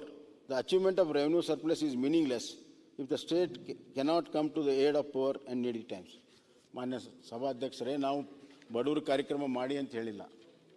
ಬಡವರು ಕಾರ್ಯಕ್ರಮ ಮಾಡ್ಬೇಕಾದ್ರೆ ದುಡ್ಡು ಬೇಕಲ್ಲ, ಬಡವರು ಕಾರ್ಯಕ್ರಮ ಮಾಡಬೇಕಾದ್ರೆ ಆದಾಯ ಬೇಕಲ್ಲ.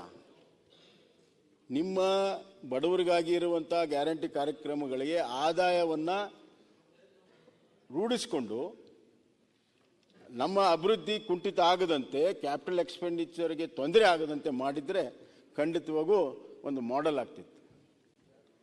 ಇವತ್ತು ಏನಾಗಿದೆ? ಗ್ಯಾರಂಟಿಗಳಿಗೆ ನೀವೇ ಹೇಳ್ತಾ ಇದ್ದೀರಿ 54,000 ಕೋಟಿ ಕೊಡ್ತೀವಿ ಅಂತ. ಕಮಿಟೆಡ್ ಎಕ್ಸ್ಪೆಂಡಿಚರ್ ಇನ್ಕ್ರೀಸ್ ಆಗಿದೆ.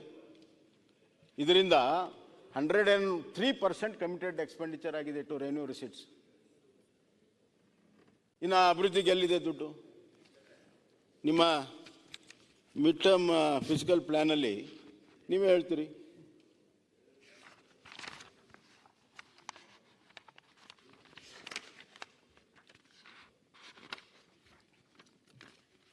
ಇವತ್ತು ಕಮಿಟೆಡ್ ಎಕ್ಸ್ಪೆಂಡಿಚರ್ನ 2 ಭಾಗ ಮಾಡಿದ್ದೀರಿ. ಒಂದು ಸ್ಕೀಮ್ ಓರಿಯೆಂಟೆಡ್, ನಾನ್ ಸ್ಕೀಮ್ ಓರಿಯೆಂಟೆಡ್. ನಾನ್ ಸ್ಕೀಮ್ ಓರಿಯೆಂಟೆಡಲ್ಲಿ ಮಾನ್ಯ ಸಭಾಧ್ಯಕ್ಷರೇ, ನಾನ್ ಸ್ಕೀಮ್ ಅಂದ್ರೇನು? Salary, pension, interest payments, administrative expenses. 61% of the revenue receipts it is going for this. Last year it was estimated 56. Other ಹಿಂದಿನ ವರ್ಷ 48 ಇತ್ತು. So, because of the programs which doesn't have any financial backing, 61% committed expenditure ಆಗಿದೆ. ಯಾವುದು? ನಾನ್ scheme. ಸ್ಕೀಮಲ್ಲಿ ಮಾನ್ಯ ಸಭಾಧ್ಯಕ್ಷರೇ 42% committed expenditure ಆಗಿದೆ. 42 plus 61. 103% is a committed expenditure, which is mandatory, ಕೊಡಲೇಬೇಕು. ಇದನ್ನು ಕೊಟ್ಟಾದ ಮೇಲೆ ನಿಮಗೆ ರೆವೆನ್ಯೂ ರಿಸಿಟ್ಸಲ್ಲಿ ಯಾವುದೂ ಅಭಿವೃದ್ಧಿಗಾಗಲ್ಲ. ಸಾಲ ತಗೊಂಡಿದ್ದು ಸಾಲ ತೀರಿಸೋದಕ್ಕೆ ಎಲ್ಲ ಆದಮೇಲೆ ಅದಕ್ಕೆ ನೀವೇನು ಮಾಡಿದ್ದೀರಿ, ಕ್ಯಾಪಿಟಲ್ ಎಕ್ಸ್ಪೆಂಡಿಚರು ಇವತ್ತು 52,000 ಕೋಟಿಗೆ ನಿಲ್ಲಿಸಿ 55,000 ಕೋಟಿಗೆ ನಿಲ್ಲಿಸಿದ್ದೀರಿ. ಇವತ್ತು ನೀವು ಸಾಲ ಕಳೆದ ವರ್ಷ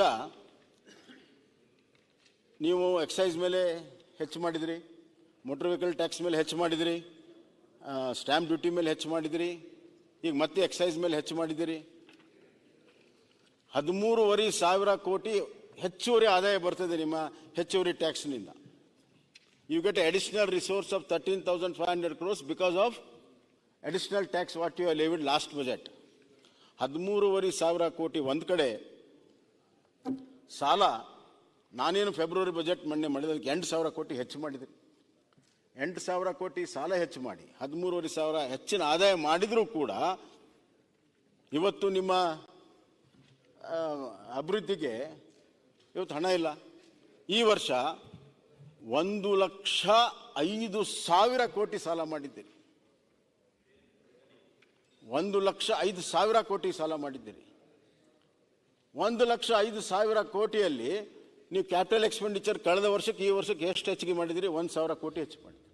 54,000 ಇದ್ದು 55 ಮಾಡಿದ್ರಿ. ಅಂದರೆ 27,000 ಕೋಟಿಯನ್ನು ಹೆಚ್ಚು ಮಾಡಿದಿರಿ. ಅದು 26,000 ಕೋಟಿ ಈ ರೆವೆನ್ಯೂ ಎಕ್ಸ್ಪೆಂಡಿಚರ್ಗೆ ಹೋಗ್ತಾ ಇದೆ.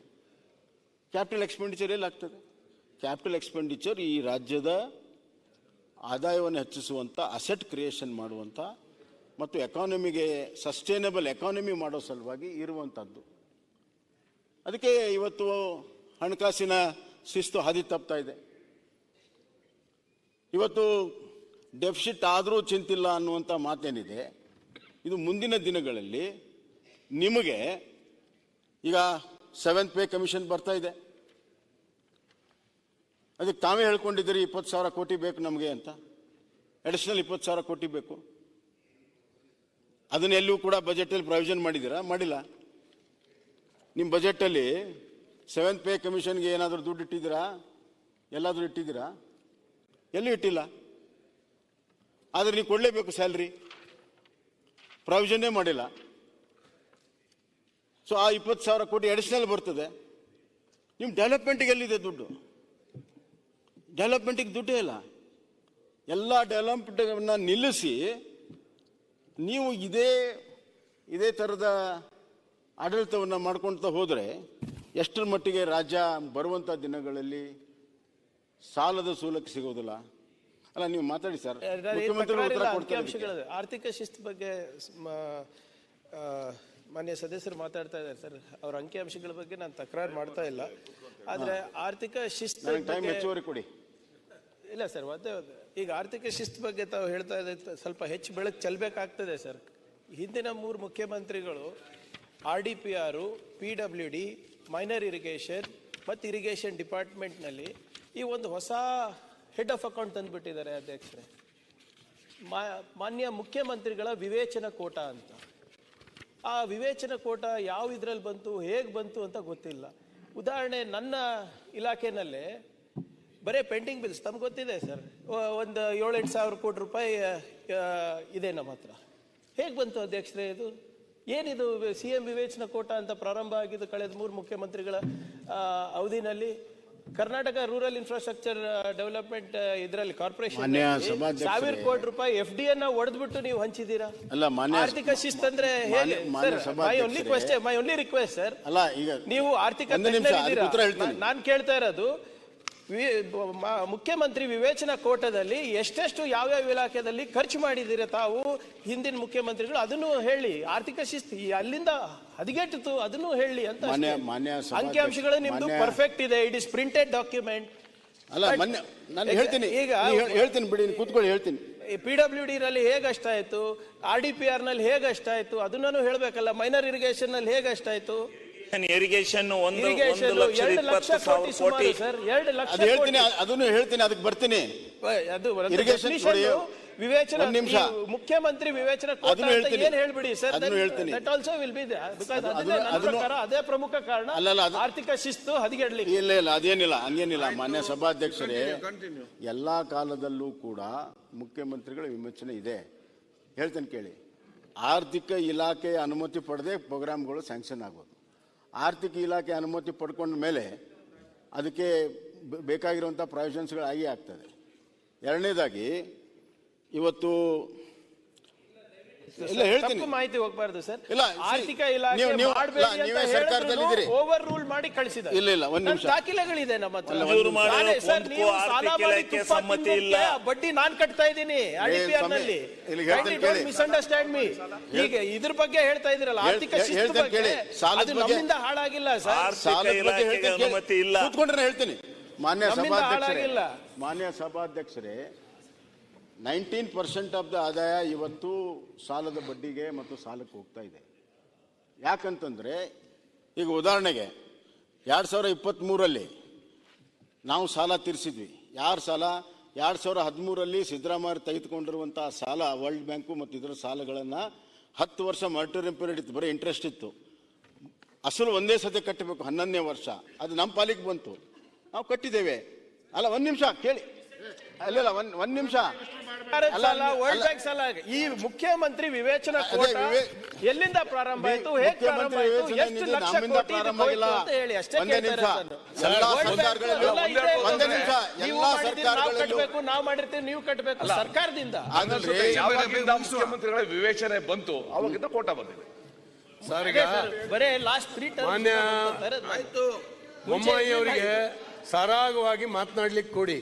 ಆಮೇಲೆ ಅವ್ರು ಮಾತಾಡಿ ಕೂತ್ರ ಮೇಲೆ ಅವರು ಕ್ಲಾರಿಫಿಕೇಶನ್ ಕೇಳ್ತಾರೋ ಅಥವಾ ಇನ್ನೇನಾರು ಅಬ್ಜೆಕ್ಷನ್ ಮಾಡ್ಲಿ, ಅವರಿಗೆ ಸ್ವಾತಂತ್ರ್ಯ ಇದೆ. ಸರ್ಕಾರದಲ್ಲಿ ಇದ್ದೀರಿ, ಮಾತಾಡ್ಲಿಕ್ಕೆ ಬಿಡದೇ ಇದ್ರೆ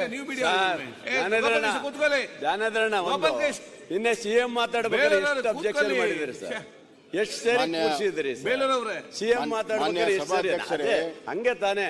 ಬೇಲೂರವ್ರೆ ಟೈಮ್ ಕೊಡ್ರಿ ಇವರಿಗೆ. CM ಎಷ್ಟು ಉತ್ತರ ಕೊಟ್ಟು ವಿವೇಚನೆ ಆದೇಶಗಳನ್ನ ಎಲ್ಲ ಮುಖ್ಯಮಂತ್ರಿ ಕಾಲದಲ್ಲಿ ಮಾಡಿರುವಂತದ್ದು ಉದಾಹರಣೆ ಇದೆ. ನಮ್ಗಿಂತ ಹಿಂದಿರೋ ಮುಖ್ಯಮಂತ್ರಿಗಳು ಆಜ್ಞೆ ಮಾಡಿರುವಂತದ್ದು ಕೂಡ ಇದೆ. ಇದೇನು ಹೊಸದೇನಲ್ಲ. ಮಾನ್ಯ ಸಭಾಧ್ಯಕ್ಷರೇ, ಇವತ್ತು ಈ ನಮ್ಮ ಆದಾಯ ಇವ್ರು ಹೇಳ್ತಾರೆ ಭಾಳ ಶಿಸ್ತು ಮಾಡಿದ್ದೀವಿ ನಾವು, ಅದನ್ನು ಮಾಡಿದ್ದೀವಿ ಅಂತೆಲ್ಲ ಹೇಳ್ತಾರೆ. ನಾನು ಸುಮ್ಮನೆ ಒಂದು ಸಣ್ಣ ಉದಾಹರಣೆ ಕೊಡ್ತೀನಿ. ಕಳೆದ ವರ್ಷ ಅವ್ರು ಏನು ಹೇಳಿದರು, ಬಜೆಟ್ ಎಸ್ಟಿಮೇಟು 1,75,652 ಕೋಟಿ ನಾವು ಸ್ಟೇಟ್ ಟ್ಯಾಕ್ಸಸಲ್ಲಿ ಕಲೆಕ್ಟ್ ಮಾಡ್ತೀವಿ ಅಂದರು. ಕಲೆಕ್ಟ್ ಮಾಡೋದು ರಿವೈಸ್ ಎಸ್ಟಿಮೇಟಲ್ಲಿ ಎಷ್ಟು? 1,61,000 ಕೋಟಿ. 14,000 ಕೋಟಿ ಅವರು ಬಜೆಟ್ಟಲ್ಲೇ ಎಸ್ಟಿಮೇಟ್ ಮಾಡಿದ್ದು ಇವತ್ತು ಸಾಧನೆ ಮಾಡೋಕ್ಕಾಗಲಿಲ್ಲ, ಗುರಿ ಮುಟ್ಟಕ್ಕಾಗಲಿಲ್ಲ. ಮತ್ತು ನಾನು ಫೆಬ್ರವರಿಯಲ್ಲಿ 1,64,000 ಅಂತ ಹೇಳಿದ್ದೆ. 1,64,000 1,75,000 ಅಂತ ಅವ್ರ ಬಜೆಟನ್ನು ಸೈಜನ್ನು ಹೆಚ್ಚಿಗೆ ಮಾಡೋದಕ್ಕೆ ಹೇಳ್ಕೊಂಡಿದ್ರು. ನಾನು 1,64,000 ಏನು ಟಾರ್ಗೆಟ್ ಫಿಕ್ಸ್ ಮಾಡಿದೆ ಅದನ್ನು ಕೂಡ ರೀಚ್ ಮಾಡೋಕ್ಕಾಗಲಿಲ್ಲ ಇವ್ರಿಗೆ. 1,61,000 ಇದು ಆದಾಯ ಹೆಚ್ಚು ಮಾಡೋ ರೀತಿನ ನೀವೇ ಒಪ್ಕೊಂಡಿದ್ದೀರಿ, budget ಬುಕ್ಕಲ್ಲಿದೆ. This is the way to handle the finances, resource mobilization, this is the way. ಈಗ ನೀವು ನೆಕ್ಸ್ಟ್ ಇಯರು 1,89,000 ಕೋಟಿ ಅಂದಿರಿ. ಹಿಂದೆ ಹೇಳಿದ್ದನ್ನೇ ನೀವು ಸಾಧನೆ ಮಾಡಿಲ್ಲ. ಇನ್ನು 1,89,000 ಹೆಂಗಾಗುತ್ತೆ? ನಿಮ್ಮ GSDP ಹೆಂಗೆ ನೀವೇನು ಅಂದಾಜು ಮಾಡಿದಿರಿ 28,000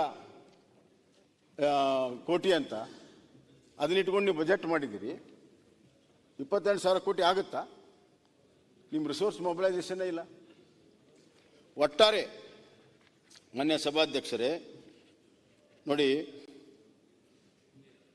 3,24,478 ಕೋಟಿ ರಿಸೀಟ್ ಆಗುತ್ತೆ ಅಂತ ಅಂದಾಜು ಮಾಡಿದ್ರಿ ನೀವು. ಟೋಟಲ್ ರಿಸೀಟ್ಸ್ ಆಗಿರೋದೆಷ್ಟು? 3,12,000. ಅಂದರೆ 12,000 ಕೋಟಿ ಒಟ್ಟು ಕಲೆಕ್ಷನ್ ಕಮ್ಮಿ ಆಗ್ತಾ ಇದೆ ನಿಮ್ಮದು. ಖರ್ಚು ಟೋಟಲ್ ಎಕ್ಸ್ಪೆಂಡಿಚರ್ ನೀವು 3,27,474 ಕೋಟಿ ಖರ್ಚು ಮಾಡ್ತೇವೆ ಅಂದ್ರಿ. ಇವತ್ತೇನು ಹೇಳ್ತಾ ಇದ್ದೀರಿ? 3,17,836 ಕೋಟಿ ಖರ್ಚು ಮಾಡ್ತೇವೆ ಅಂದ್ರಿ. 10,000 ಕೋಟಿ ಕಡಿಮೆ ಖರ್ಚಾಗ್ತಾ ಇದೆ. ಅಭಿವೃದ್ಧಿ ಹೆಂಗಾಗ್ತಿದೆ? ಇದು ಸರಿಯಾದಂಥ ಹಣಕಾಸಿನ ನಿರ್ವಹಣೆನಾ? ನಿಮ್ಮ ಆದಾಯ ಕಡಿಮೆ ಆಗಿದೆ, ಖರ್ಚು ಕಮ್ಮಿ ಆಗಿದೆ. ಮತ್ತು ಮಾನ್ಯ ಸಭಾಧ್ಯಕ್ಷರೇ, ನೋಡಿ, ಸೋಷಲ್ ಸರ್ವಿಸಸ್ಗೆ ನಾನು ಹಂಗೆ ಔಟ್ಲುಕ್ ಅಷ್ಟೇ ಹೇಳ್ತಾ ಇದ್ದೇನೆ, ಈ ಡಿಪಾರ್ಟ್ಮೆಂಟ್ ವೈಸ್ ಹೋಗಿಲ್ಲ. ಸೋಷಲ್ ಸರ್ವಿಸಸಲ್ಲಿ ತಾವು ಹೇಳಿದ್ರಿ 96,730 ಕೋಟಿ ಖರ್ಚು ಮಾಡ್ತೀವಿ ಅಂತ ಹೇಳಿದ್ರಿ. ಖರ್ಚು ಮಾಡಿದ್ದೆಷ್ಟು? 94,000 26, ಸುಮಾರು 2,700,000 ಕೋಟಿ ರೂಪಾಯಿ ಸೋಷಲ್ ಸೆಕ್ಟರಲ್ಲಿ ಕಮ್ಮಿ ಮಾಡಿದಿರಿ. ನಿಮ್ಗೆ ಗೊತ್ತು ಸೋಷಲ್ ಸೆಕ್ಟರ್ ಯಾವುದು ಅಂತ? SC, ST, OBC, ಮಹಿಳಾ ಮತ್ತು ಮಕ್ಕಳ ಕಲ್ಯಾಣ ಎಲ್ಲ ಸೋಷಲ್ ಸೆಕ್ಟರಲ್ಲಿ ಬರ್ತದೆ.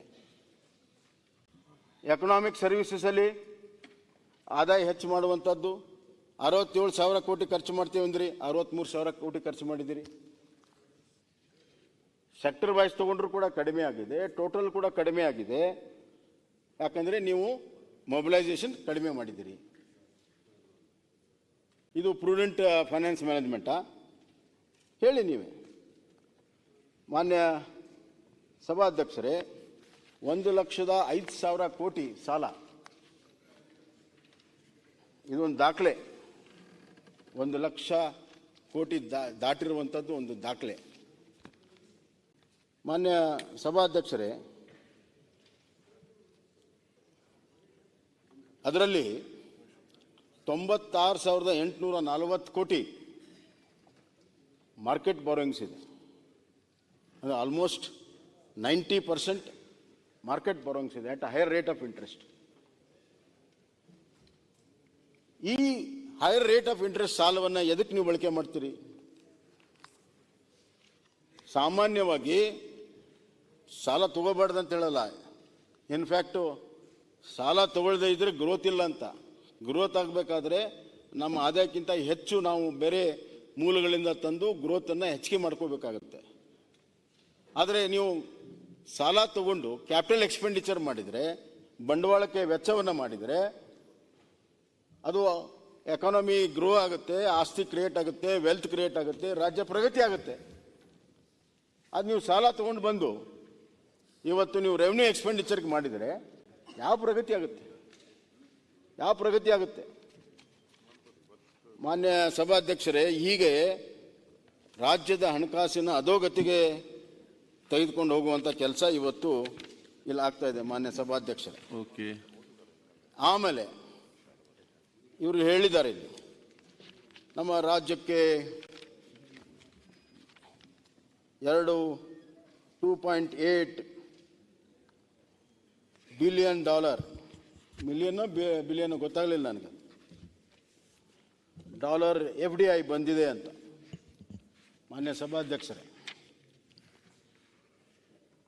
ನಮ್ಮ ಕಾಲದಲ್ಲಿ ಮೊದಲು 20 ಬಿಲಿಯನ್ ಡಾಲರ್ ಬಂತು, ಆಮೇಲೆ ಕಳೆದ ವರ್ಷ 10 ಬಿಲಿಯನ್ ಡಾಲರ್ ಇತ್ತು, ಈ ಸಲ 2.8 ಇದೆ. FDI almost 40% of the FDI ಕಮ್ಮಾಗಿದೆ. ಈ ರಾಜ್ಯಕ್ಕೆ ಬರುವಂಥ ಇನ್ವೆಸ್ಟ್ಮೆಂಟ್ ಇವತ್ತು 40% FDI ಕಮ್ಮಾಗಿದೆ. ಇದರ ಅರ್ಥ ಏನು? ಅಷ್ಟೇ ಅಲ್ಲ, ಇವತ್ತು ಸುಮಾರು 30ಕ್ಕಿಂತ ಹೆಚ್ಚು ಕಂಪನಿಗಳು, ಬೆಂಗಳೂರಿನಲ್ಲಿ ರಿಜಿಸ್ಟರ್ ಇರುವಂಥ ಕಂಪನಿಗಳು ಇವತ್ತು ಸಿಂಗಾಪುರ್ ಮತ್ತು ಬೇರೆ ಬೇರೆ ಕಡೆ ಹೋಗಿದ್ದಾವೆ ಕಳೆದ 6 ತಿಂಗಳಲ್ಲಿ. ಅದನ್ನು ತಡೆಗಟ್ಟುವಂಥ ಯಾವ ಪ್ರಯತ್ನಗಳು ಇವತ್ತು ಆಗ್ತಾ ಇಲ್ಲ,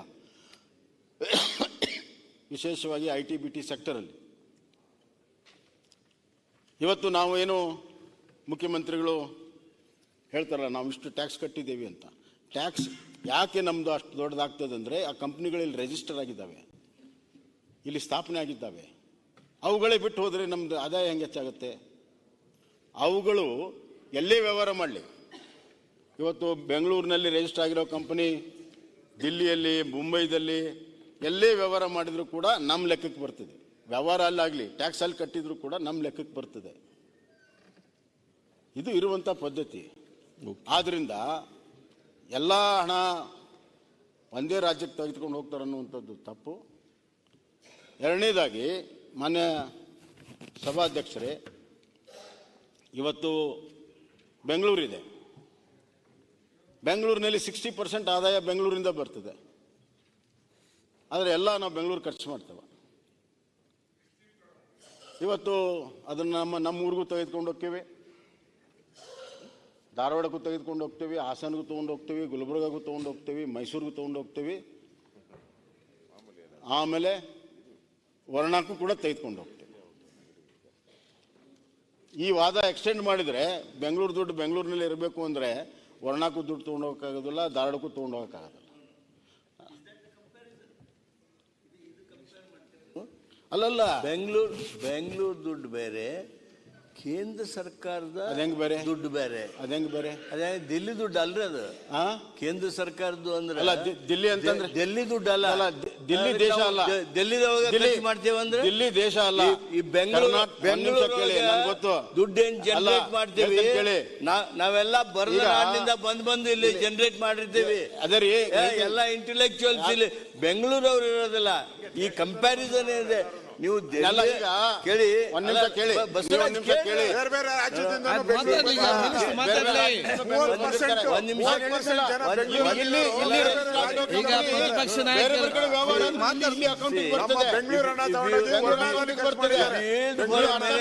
ಸಿಸ್ಟಮ್ ಅನ್ನು ಸ್ಟಡಿ ಮಾಡಿ. If you yield for a minute I will speak. Otherwise ನೀವು ನಿಂತಾಗ ನಾನು ನಿಂತು ಮಾತಾಡೋದು ಸರಿ ಅಲ್ಲ. ಈಗ ಸದ್ಯಕ್ಕೆ ನಾನು ವಾದ ಪೂರ್ತಿ ಮಾಡ್ತೀನಿ. ಏನ್ ಹೇಳ್ತಾರೆ ಅಂತ ಹೇಳಿ. ಮಂತ್ರಿಗಳಿಲ್ಲ, ನೀವೀಗ ಬಂದದಲ್ಲ, ನಾನಿಲ್ಲ ಹೊರಗಿದ್ದೆ. ಅವರಿಲ್ಲೇ ಹೊರಗಿದ್ದಾರೆ. ಮಂತ್ರಿಗಳು ಯಾರಿದ್ದಾರೆ? ಬರ್ತಾರೆ ಬರ್ತಾರೆ. ಸನ್ಮಾನ್ಯ ಅಧ್ಯಕ್ಷರೇ, ಸನ್ಮಾನ್ಯ ನಮ್ಮ ಹಿಂದಿನ ಮುಖ್ಯಮಂತ್ರಿಗಳಿಗೆ ದೆಹಲಿ ಸರ್ಕಾರವನ್ನು ರಕ್ಷಣೆ ಮಾಡೋದಕ್ಕೆ, ಅವರನ್ನು ಡಿಫೆಂಡ್ ಮಾಡೋದಕ್ಕೆ, ಅವರ ಪರವಾಗಿ ಮಾತಾಡೋದಕ್ಕೆ ನಮ್ದು ಏನೂ ಅಭ್ಯಂತರ ಇಲ್ಲ. ಆದರೆ ನಿಮ್ಮ ಆ ವೇಗದೊಳಗೆ ರಾಜ್ಯಗಳಿಗೆ, ದೇಶಕ್ಕೆ, ಜನಸಾಮಾನ್ಯನಿಗೆ ಇಂಥ ಅನುಭವಸ್ಥರಿಂದ ಸಂದೇಶ ಹೋಯ್ತಲ್ಲ ಅಂತ ಆಗಬಾರ್ದು ಅನ್ನೋದಕ್ಕೆ ನಾನು ಎದ್ದು ನಿಂತೆ. ಈಗ ಬ್ಯಾಂಗ್ಳೂರಲ್ಲಿ ಏನು ಜನರೇಟ್ ಆಗುತ್ತೆ, ಬೆಂಗಳೂರಿಗೆ ಮಾತ್ರ ಅಲ್ಲ, it is not just contribution of Bangalore, it is a contribution of the nation, it is a contribution of whole of Karnataka. ಅದನ್ನು ಗಮನಕ್ಕೆ ತೆಗೆದುಕೊಳ್ಬೇಕೇ ಹೊರತು ಅದೇ ರೀತಿಯಾಗಿ ಇದು ಈ ಹಣ ಏನು ಬರ್ತದಲ್ಲ, ಈ ಡೆಲ್ಲಿದಿಂದ ಇಟ್ಕೊಂಡು ನೋಡಬಾರ್ದು, ರಾಷ್ಟ್ರವನ್ನು ಇಟ್ಕೊಂಡು ನೋಡ್ಬೇಕು. ಒಂದ್ ಸೆಕೆಂಡ್, ನೀವು ಯಾಕೆ ಅಷ್ಟೇ ಯಾಕೆ ಅವಸರದಾಗಿದ್ದೀರಿ?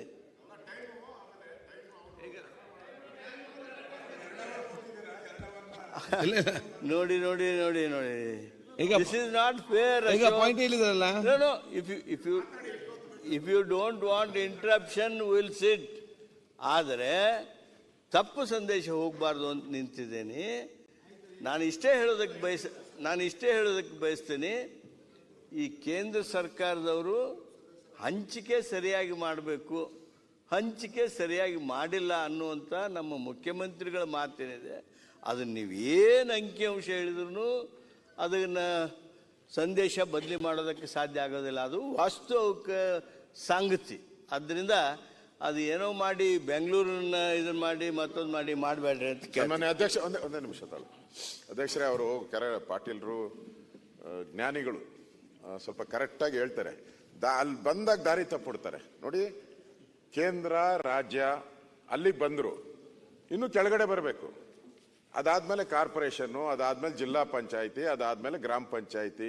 ಅದರದ್ದೇ ಆದಂಥ ಒಂದು ಸ್ಯಾಂಟಿಟಿ ಇದೆ ಪ್ರತಿಯೊಂದಕ್ಕೂ. ಹೇಗೆ ಕೇಂದ್ರ ಸರ್ಕಾರಕ್ಕೆ ಏನೇನು ಟ್ಯಾಕ್ಸ್ ಬರ್ತೈತೆ ಒಪ್ಕೊಂಡೆ, ರಾಜ್ಯ ಸರ್ಕಾರಕ್ಕೆ ಏನೇನು ಟ್ಯಾಕ್ಸ್ ಬರ್ತೈತೆ ಒಪ್ಕೊಂಡೆ, ಅದೇ ಬೆಂಗಳೂರು ಮಹಾನಗರ ಪಾಲಿಕೆನೂ ಅಂತಾನೂ ಇದೆ, ಅದರದ್ದೇ ಸಪ್ರೇಟ್ ಕಾಯ್ದೆಗಳಿದೆ. ಹೇಗೆ ರಾಜ್ಯಕ್ಕೆ ಕಾಯ್ದೆ ಇದೆ, ದೇಶಕ್ಕೆ ಕಾಯ್ದೆ ಇದೆ, ಹಂಗೆ ಬೆಂಗಳೂರು ಕಾರ್ಪೊರೇಷನ್ಗೂ ಕಾಯ್ದೆ ಇದೆ. ಒಂದೇ ನಿಮಿಷ, ಕಾಯ್ದೆ ಇದೆ. ಅಲ್ಲೂ ಟ್ಯಾಕ್ಸ್ ಕಲೆಕ್ಟ್ ಮಾಡ್ತಾರೆ, ಸಪ್ರೇಟಾಗಿ ಟ್ಯಾಕ್ಸ್ ಕಲೆಕ್ಟ್ ಮಾಡ್ತಾರೆ. ಅಲ್ಲೂ ಎಲ್ಲರೂ ಹೆಂಗೆ ಕಲೆಕ್ಟ್ ಮಾಡ್ತಾರೋ ಹಂಗೆ. ಇವರು ಕೇಂದ್ರದವ್ರು ನಮ್ಗೆ ಆಗಿದ್ದಾರೆ ಅಂದರೆ ಬೆಂಗಳೂರದು ಹಂಗೆ. ಬೆಂಗಳೂರು ನಾಳೆ ಇನ್ಫೋಸಿಸ್ ಅವರು ವರ್ಷಕ್ಕೆ ನಾವು 4,000-5,000 ಕೋಟಿ ಕಟ್ತೀರಿ, ನಮ್ಮ ಮನೆ ಸುತ್ತೂನೇ ಮಾಡಿಬಿಡಿ, ನೀವು ನಮ್ಮ ಫ್ಯಾಕ್ಟ್ರಿ ಸುತ್ತೂನೇ ಮಾಡಿದ್ರಿ ಅಂದರೆ ಆಗುತ್ತಾ? ನಮ್ಮ ತೆರಿಗೆ ನಮ್ದು, ಈಗ ನಮ್ಮ ತೆರಿಗೆ ನಮ್ದೇ ಅಂತ ಹೇಳಿದ್ರೆ ಎಲ್ಲರೂ ಹಂಗೆ ಶುರು ಮಾಡ್ತಾರೆ. ಈಗ ಹುಬ್ಳಿಯಲ್ಲಿ ತೆರಿಗೆ ಕಟ್ತಾರೆ, ಗುಲ್ಬರ್ಗಾದಲ್ಲಿ ತೆರಿಗೆ ಕಟ್ತಾರೆ, ಹಳ್ಳಿಗಳಲ್ಲಿ ಅಷ್ಟು ತೆರಿಗೆ ಬರಲ್ಲ. ಹಂಗಾರೆ ನಮ್ಮ ತೆರಿಗೆ ನಮ್ಮ ನಗರಕ್ಕೆ ಅಂತ ಹೇಳಿದ್ರೆ, ನನ್ನ ತೆರಿಗೆ ನನ್ನ ನಗರಕ್ಕೆ, ನನ್ನ ತೆರಿಗೆ ನನ್ನ ಹಳ್ಳಿಗೆ ಅಂತ ಹೇಳಿದ್ರೆ ಇದು ಎಲ್ಲಿಗೆ ಮುಟ್ಟುತ್ತೆ? ಹೇಳೋದಕ್ಕೂ ಒಂದ್ ಬೇಕು. ನಾವು ಇಡೀ ಕರ್ನಾಟಕ ರಾಜ್ಯ ಆಗಿ ಒಗ್ಗಟ್ಟಿನಿಂದಿರುವ. ಅದು ಬೇರೆ. ಇದನ್ನ ಆಂದೋಲನ ಮಾಡ್ತೀರಿ ಅಂತಂದ್ರೆ ಎಲ್ಲ ಆಂದೋಲನ ಮುಂದಕ್ಕೆ ಹೋಗ್ತೈತೆ. ಆಗ್ರೆ ಟಾಟಾ ಬಿರ್ಲಾ ಹೇಳ್ತಾರೆ ನಮ್ಮನೆ ಹತ್ರನೇ ಮಾಡಿ ನಾವು ತೆರಿಗೆ ಅಂತ ಹೇಳಿದ್ರೆ ಆಮೇಲೆ ಅದಕ್ಕೇನೈತೆ? ಕರ್ನಾಟಕ ಒಗ್ಗಟ್ಟಿಂದ ಇರ್ಬೇಕಲ್ಲ. ಈಗ ಮಾನ್ಯ ಸಭಾಧ್ಯಕ್ಷರೇ, ಮುಂಬೈ ಸಭಾಧ್ಯಕ್ಷರೇ, ನಾನೇನು ಹೇಳಕ್ ಹೊರಟಿದ್ದೀನಿ ಅಂದರೆ,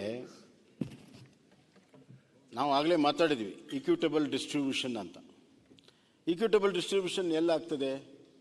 ಎಲ್ಲಿ ಕೊರತೆ ಇದೆ, ಎಲ್ಲಿ ಬಡತನ ಇದೆ, ಎಲ್ಲಿ ಅಭಿವೃದ್ಧಿ ಆಗಿಲ್ಲ ಅಥವಾ ಎಲ್ಲಿ ವ್ಯಕ್ತಿಗಳಿಗೆ ಬದುಕಲು ಅವಕಾಶ ಇಲ್ಲ, ಅಲ್ಲಿ ಡಿಸ್ಟ್ರಿಬ್ಯೂಷನ್ ಆಗಬೇಕು. ಇದ್ದಲ್ಲೇ ಡಿಸ್ಟ್ರಿಬ್ಯೂಷನ್ ಅಲ್ಲ. ಅದೇ ಸಂವಿಧಾನದ ಇದು ಆಶಯ. ಈಗ ಎಕಾನಮಿ ನಡೆಸುವಂಥದ್ದು ಎರಡು ಕುದುರೆಗಳು. ಒಂದು ಎಫಿಷಿಯನ್ಸಿ, ಇನ್ನೊಂದು ಇಕ್ವಿಟಬಿಲಿಟಿ. ಈ ಎಫಿಷಿಯನ್ಸಿ ಅನ್ನುವಂಥದ್ದು ನಾವೇನು ಪ್ರಯತ್ನಗಳನ್ನು ಮಾಡಿ ನಮ್ಮ ಆದಾಯಗಳನ್ನು ಹೆಚ್ಚು ಮಾಡ್ತೇವೆ, ಅದು ಎಫಿಷಿಯನ್ಸಿ. ಇಕ್ವಿಟಬಿಲಿಟಿ ಅಂದರೆ ನಾನು ಆಗಲೇ ಹೇಳಿದಂತೆ ಅದನ್ನು ಇಲ್ದವ್ರಿಗೆ ಹಂಚುವಂಥದ್ದು ಇಕ್ವಿಟಬಿಲಿಟಿ. ಎಫಿಷಿಯನ್ಸಿ ಮತ್ತು ಇಕ್ವಿಟಬಿಲಿಟಿ ಎರಡು ಕುದುರೆಗಳೇನಿದ್ದಾವೆ, ಇವುಗಳನ್ನು ಒಂದೇ ಡೈರೆಕ್ಷನ್ನಲ್ಲಿ ಸರಿಸಮಾನವಾಗಿ ಓಡಿಸಿದ್ರೆ ಎಕಾನಮಿ ಸಕ್ಸಸ್ ಆಗುತ್ತೆ. ಎಫಿಷಿಯನ್ಸಿ ಕುದುರೆ ಒಂದು ಕಡೆ ಓಡೋದು, ಇಕ್ವಿಟಬಿಲಿಟಿ ಇನ್ನೊಂದು ಕಡೆ ಓಡಿದ್ರೆ ಯಾವುದೇ ನಾಡು ಕೂಡ ಅಭಿವೃದ್ಧಿ ಆಗಲ್ಲ, ರಾಜ್ಯ ಕೂಡ ಅಭಿವೃದ್ಧಿ ಆಗೋದಿಲ್ಲ.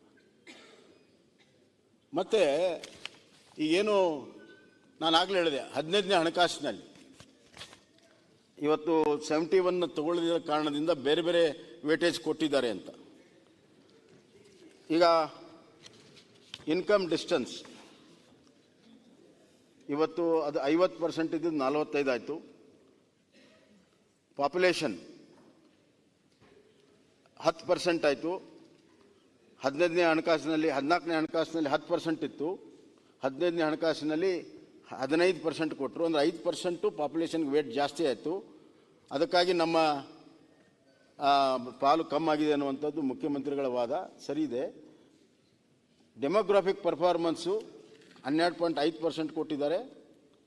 ಆಮೇಲೆ ಅದು ನಮ್ಗೆ ಅನುಕೂಲ ಆಗುತ್ತೆ. ಫಾರೆಸ್ಟ್ ಆ್ಯಂಡ್ ಎಕಾಲಜಿ 10% ಕೊಟ್ಟಿದ್ದಾರೆ. ಟ್ಯಾಕ್ಸ್ ಆ್ಯಂಡ್ ಫಿಸಿಕಲ್ ಎಫರ್ಟ್ಸ್ ಇದಕ್ಕೆ 2.5% ಕೊಟ್ಟಿದ್ದಾರೆ, ಮೊದಲು ಇರಲಿಲ್ಲ. ಸೊ ಏನು ಒಂದು ಕಡೆ ತೆಗೆದಿದ್ದಾರೆ, ಇನ್ನೊಂದು ಕಡೆ ಅದನ್ನು ಆ ವೇಟೇಜನ್ನು ಕೊಡುವಂಥ ಪ್ರಯತ್ನ ಆಗಿದೆ.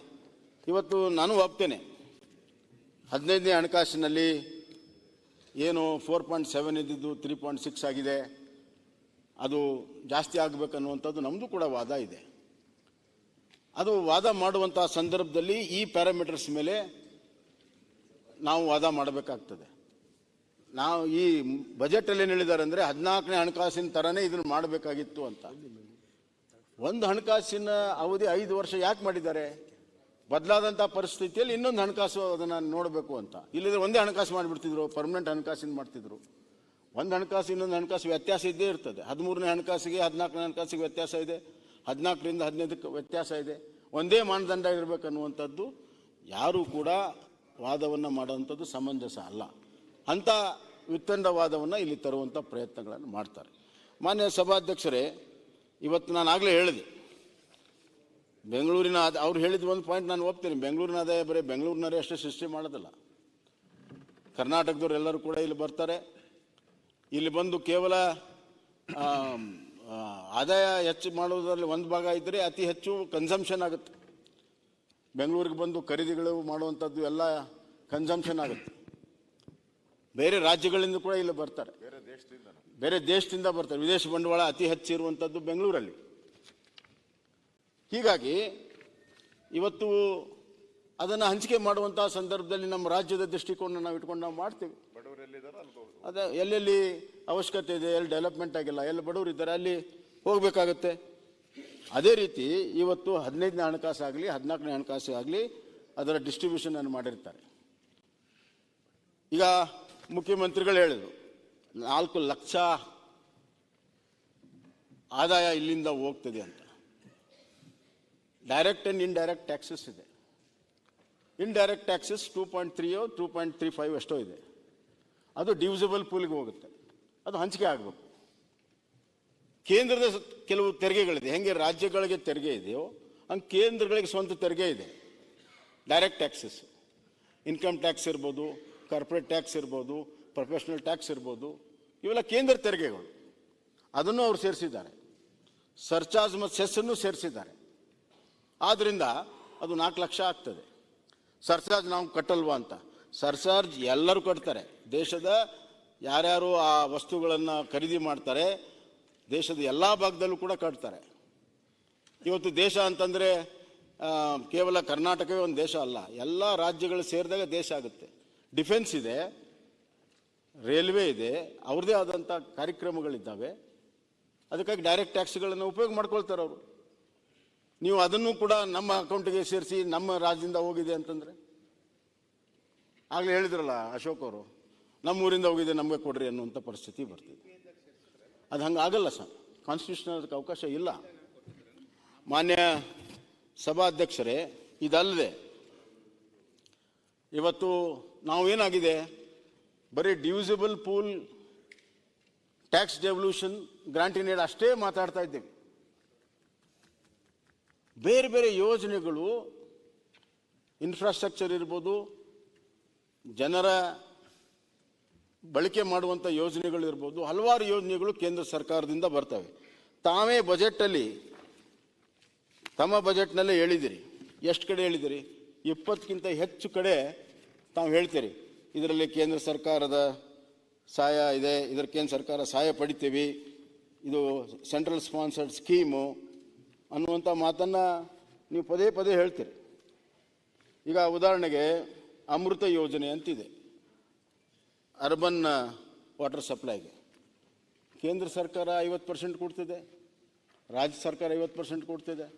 ಕುಡಿಯೋ ನೀರು ಜಲ್ ಜೀವನ್ ಮಿಷನ್ ಕೇಂದ್ರ ಸರ್ಕಾರ 50% ಕೊಡ್ತಿದೆ, ರಾಜ್ಯ ಸರ್ಕಾರ 50% ಹಾಕಬೇಕಾಗತ್ತೆ.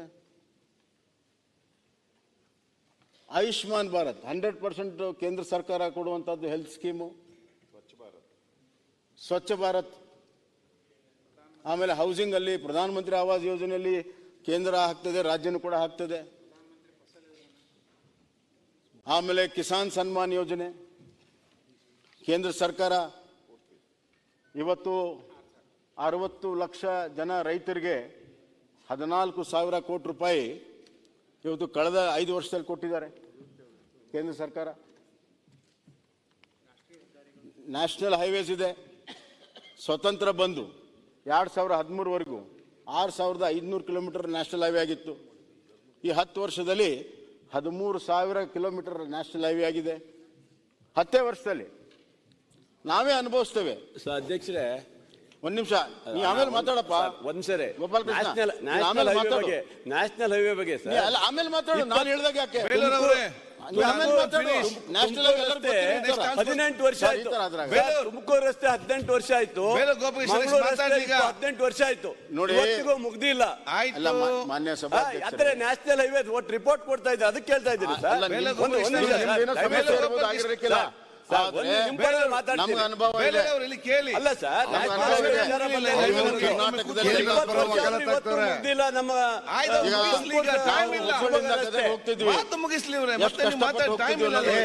ಗೊತ್ತಿದೆ. ಕೇಂದ್ರ ಪರ ವಕಾಲತ್ ಆಗ್ತಾರೆ ಬಿಡು.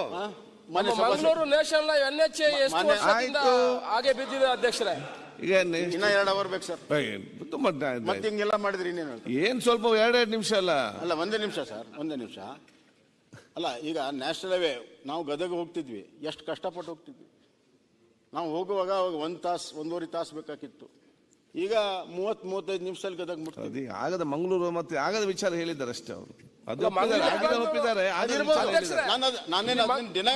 ಬ್ಯಾಂಗ್ಳೂರು ನ್ಯಾಷನಲ್ ಹೈವೇ 8 ವರ್ಷದಿಂದ ಹಾಗೆ ಬಿದ್ದಿದೆ ಅಧ್ಯಕ್ಷರೇ. ಇನ್ನೂ ಕೂಡ ಆಗಲ್ಲ, ಇನ್ನು 8 ವರ್ಷ ಆಯ್ತು. ಇನ್ನು 4 ವರ್ಷ ಬೇಕು. ಈ ರೀತಿ ಕೆಲಸ ಮಾಡಿದ್ರೆ ಇನ್ನು 5 ವರ್ಷದಲ್ಲಿ ನ್ಯಾಷನಲ್ ಹೈವೇ ಆಗ್ತಿಲ್ಲ. ರಾಜ್ಯ ಸರ್ಕಾರದಿಂದ ಅಧ್ಯಕ್ಷರೇ, ರಾಜ್ಯ ಸರ್ಕಾರ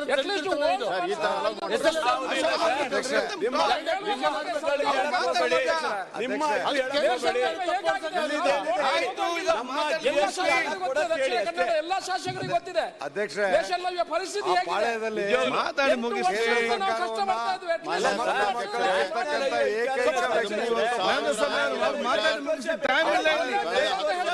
ಕೇಂದ್ರದ ಪರವಾಗಿ ಪರವಾಗಿ ವಕಾಲತ್ತು ವಹಿಸೋದಕ್ಕೆ ಟೈಮ್ ಇಲ್ಲ.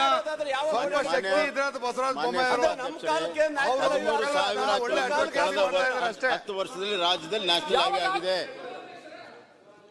ಇವತ್ತು ಹಲವಾರು ನ್ಯಾಷನಲ್ ಹೈವೇ ತೊಂದರೆ ಆಗಿರಬಹುದು. ಗೋಪಾಲ್ ಕೃಷ್ಣ, ನಾನು ನಿಮ್ಮ ಪರವಾಗಿ ಮಾತಾಡ್ತಿದ್ದೀನಿ. ಅಲ್ಲ, ಒಂದ್ ನಿಮಿಷ ಕೇಳಪ್ಪ. ಅಲ್ಲಿ ಅಲ್ಲ, ಅಲ್ಲಿ ಲ್ಯಾಂಡ್ ಅಕ್ವಿಸಿಷನ್ ಪ್ರಾಬ್ಲಮ್ ಇರ್ಬೋದು. SLO ನೇಮಕ ಮಾಡೋದು ರಾಜ್ಯ ಸರ್ಕಾರ, ಕೇಂದ್ರ ಸರ್ಕಾರ ಅಲ್ಲ. ಅರ್ಥ ಮಾಡ್ಕೊಳ್ಳಿ. ಇವತ್ತು SLOಗಳ ನೇಮಕ ಮಾಡಿ, ಲ್ಯಾಂಡ್ ಅಕ್ವಿಸಿಷನ್ ಮಾಡಿ, ಕಾಂಪೆನ್ಸೇಷನ್ ಕೊಡಿ, ರಸ್ತೆ ಆಗ್ತದೆ. ಯಾಕಾಗೋದಿಲ್ಲ? ಮಾನ್ಯ ಸಭಾಧ್ಯಕ್ಷರೇ, ಮಂಗಳೂರು ಬ್ಯಾಂಗ್ಳೂರು ಎಲ್ಲ ಲ್ಯಾಂಡ್ ಅಕ್ವಿಸಿಷನ್ ಆಗಿ 5 ವರ್ಷ ಆಯ್ತು. ರೈಲ್ವೇಸ್ ಇನ್ನೂ ಕಾಮಗಾರಿ ಆಗ್ತಾ ಇಲ್ಲ. ಕಳೆದ ಲ್ಯಾಂಡ್ ಅಕ್ವಿಸಿಷನ್ ಆಗಿ 5 ವರ್ಷ ಬಜೆಟ್ ಅಲ್ಲಿ ಸಭಾಧ್ಯಕ್ಷರೇ 7,000 ಕೋಟಿ ರೂಪಾಯಿ ರಾಜ್ಯ ಸರ್ಕಾರ ಕೊಟ್ಟಿದೆ. ಅದಕ್ಕೆ ಮ್ಯಾಚಿಂಗ್ ಗ್ರಾಂಟ್ ಕೂಡ ರಾಜ್ಯ ಸರ್ಕಾರ ಕೊಡಬೇಕಾಗುತ್ತೆ. 7,000 ಕೋಟಿ ರೂಪಾಯಿ ಇವತ್ತು ಹೊಸ railway line, electrification of railway, new railway stations ಎಲ್ಲವೂ ಕೂಡ ಕೊಟ್ಟಿದೆ. ಈಗ ಮೊನ್ನೆ ಇಂಡಸ್ಟ್ರಿ ಮಿನಿಸ್ಟರ್ MB ಪಾಟೀಲ್ ಹೇಳಿದ್ರು 2026ಕ್ಕೆ ನಾವು ಎಲ್ಲ ಎಲೆಕ್ಟ್ರಿಫಿಕೇಶನ್ ಮಾಡ್ತೀವಿ. ಎಲೆಕ್ಟ್ರಿಫಿಕೇಶನ್ ಮಾಡೋದು ಯಾರು? ರೈಲ್ವೆದ್ದು ಕೇಂದ್ರ ಸರ್ಕಾರ ಮಾಡ್ತದೆ. ಹೆಲ್ತ್ ಅಲ್ಲಿ ಆಯುಷ್ಮಾನ್ ಹೇಳಿದ್ದೀನಿ, ಹೌಸಿಂಗ್ ಅಲ್ಲಿ ಬರ್ತದೆ, ಹೆಲ್ತ್ ಅಲ್ಲಿ NRHM ಎಲ್ಲ ಡಿಪಾರ್ಟ್ಮೆಂಟ್ ಅಲ್ಲೂ ಬರ್ತದೆ. ಡೆವಲ್ಯೂಷನ್ ಒಂದೇ ಫಂಡ್ ಅಲ್ಲ. ಸ್ಪೋರ್ಟ್ಸ್ಗೆ ಇಲ್ಲಿ ನೀವು ಹೇಳಿದಿರಿ, ನಿಮ್ಮ ಬಜೆಟ್ ಅಲ್ಲಿ ಹೇಳಿದಿರಿ ಏನಪ್ಪಾ ಅಂತಂದ್ರೆ 26 ಕಾಮಗಾರಿಗಳನ್ನು ಸ್ಪೋರ್ಟ್ಸ್ದು ನಾವು ಈಗಾಗಲೇ ಅಪ್ರೂವ್ ಆಗಿದೆ, ನಾವು ಅದನ್ನು ಪ್ರಾರಂಭ ಮಾಡ್ತೀವಿ ಅಂತ. ಯಾವ ಯೋಜನೆಯಲ್ಲಿ? ಸಾಗರಮಾಲಾ ಯೋಜನೆಯಲ್ಲಿ ಮಾಡ್ತಾ ಇದ್ದೀರಿ. ಸಾಗರಮಾಲಾ ಯೋಜನೆಯಲ್ಲಿ ನೋಡಿ, with aim of expanding maritime presence 26 works will be taken up at the estimate of 1,017 crores under Sagarmala ಯೋಜನೆ.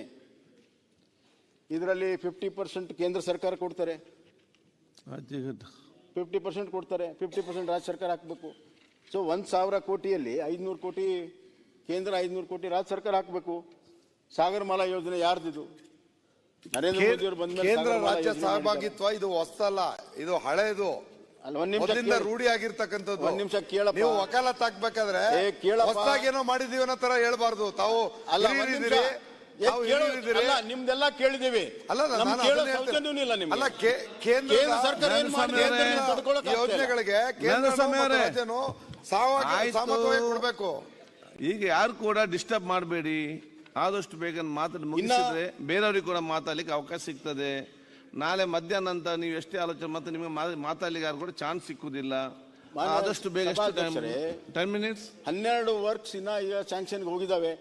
1,145 crores ಯೋಜನೆಗಳಿದ್ದಾವೆ.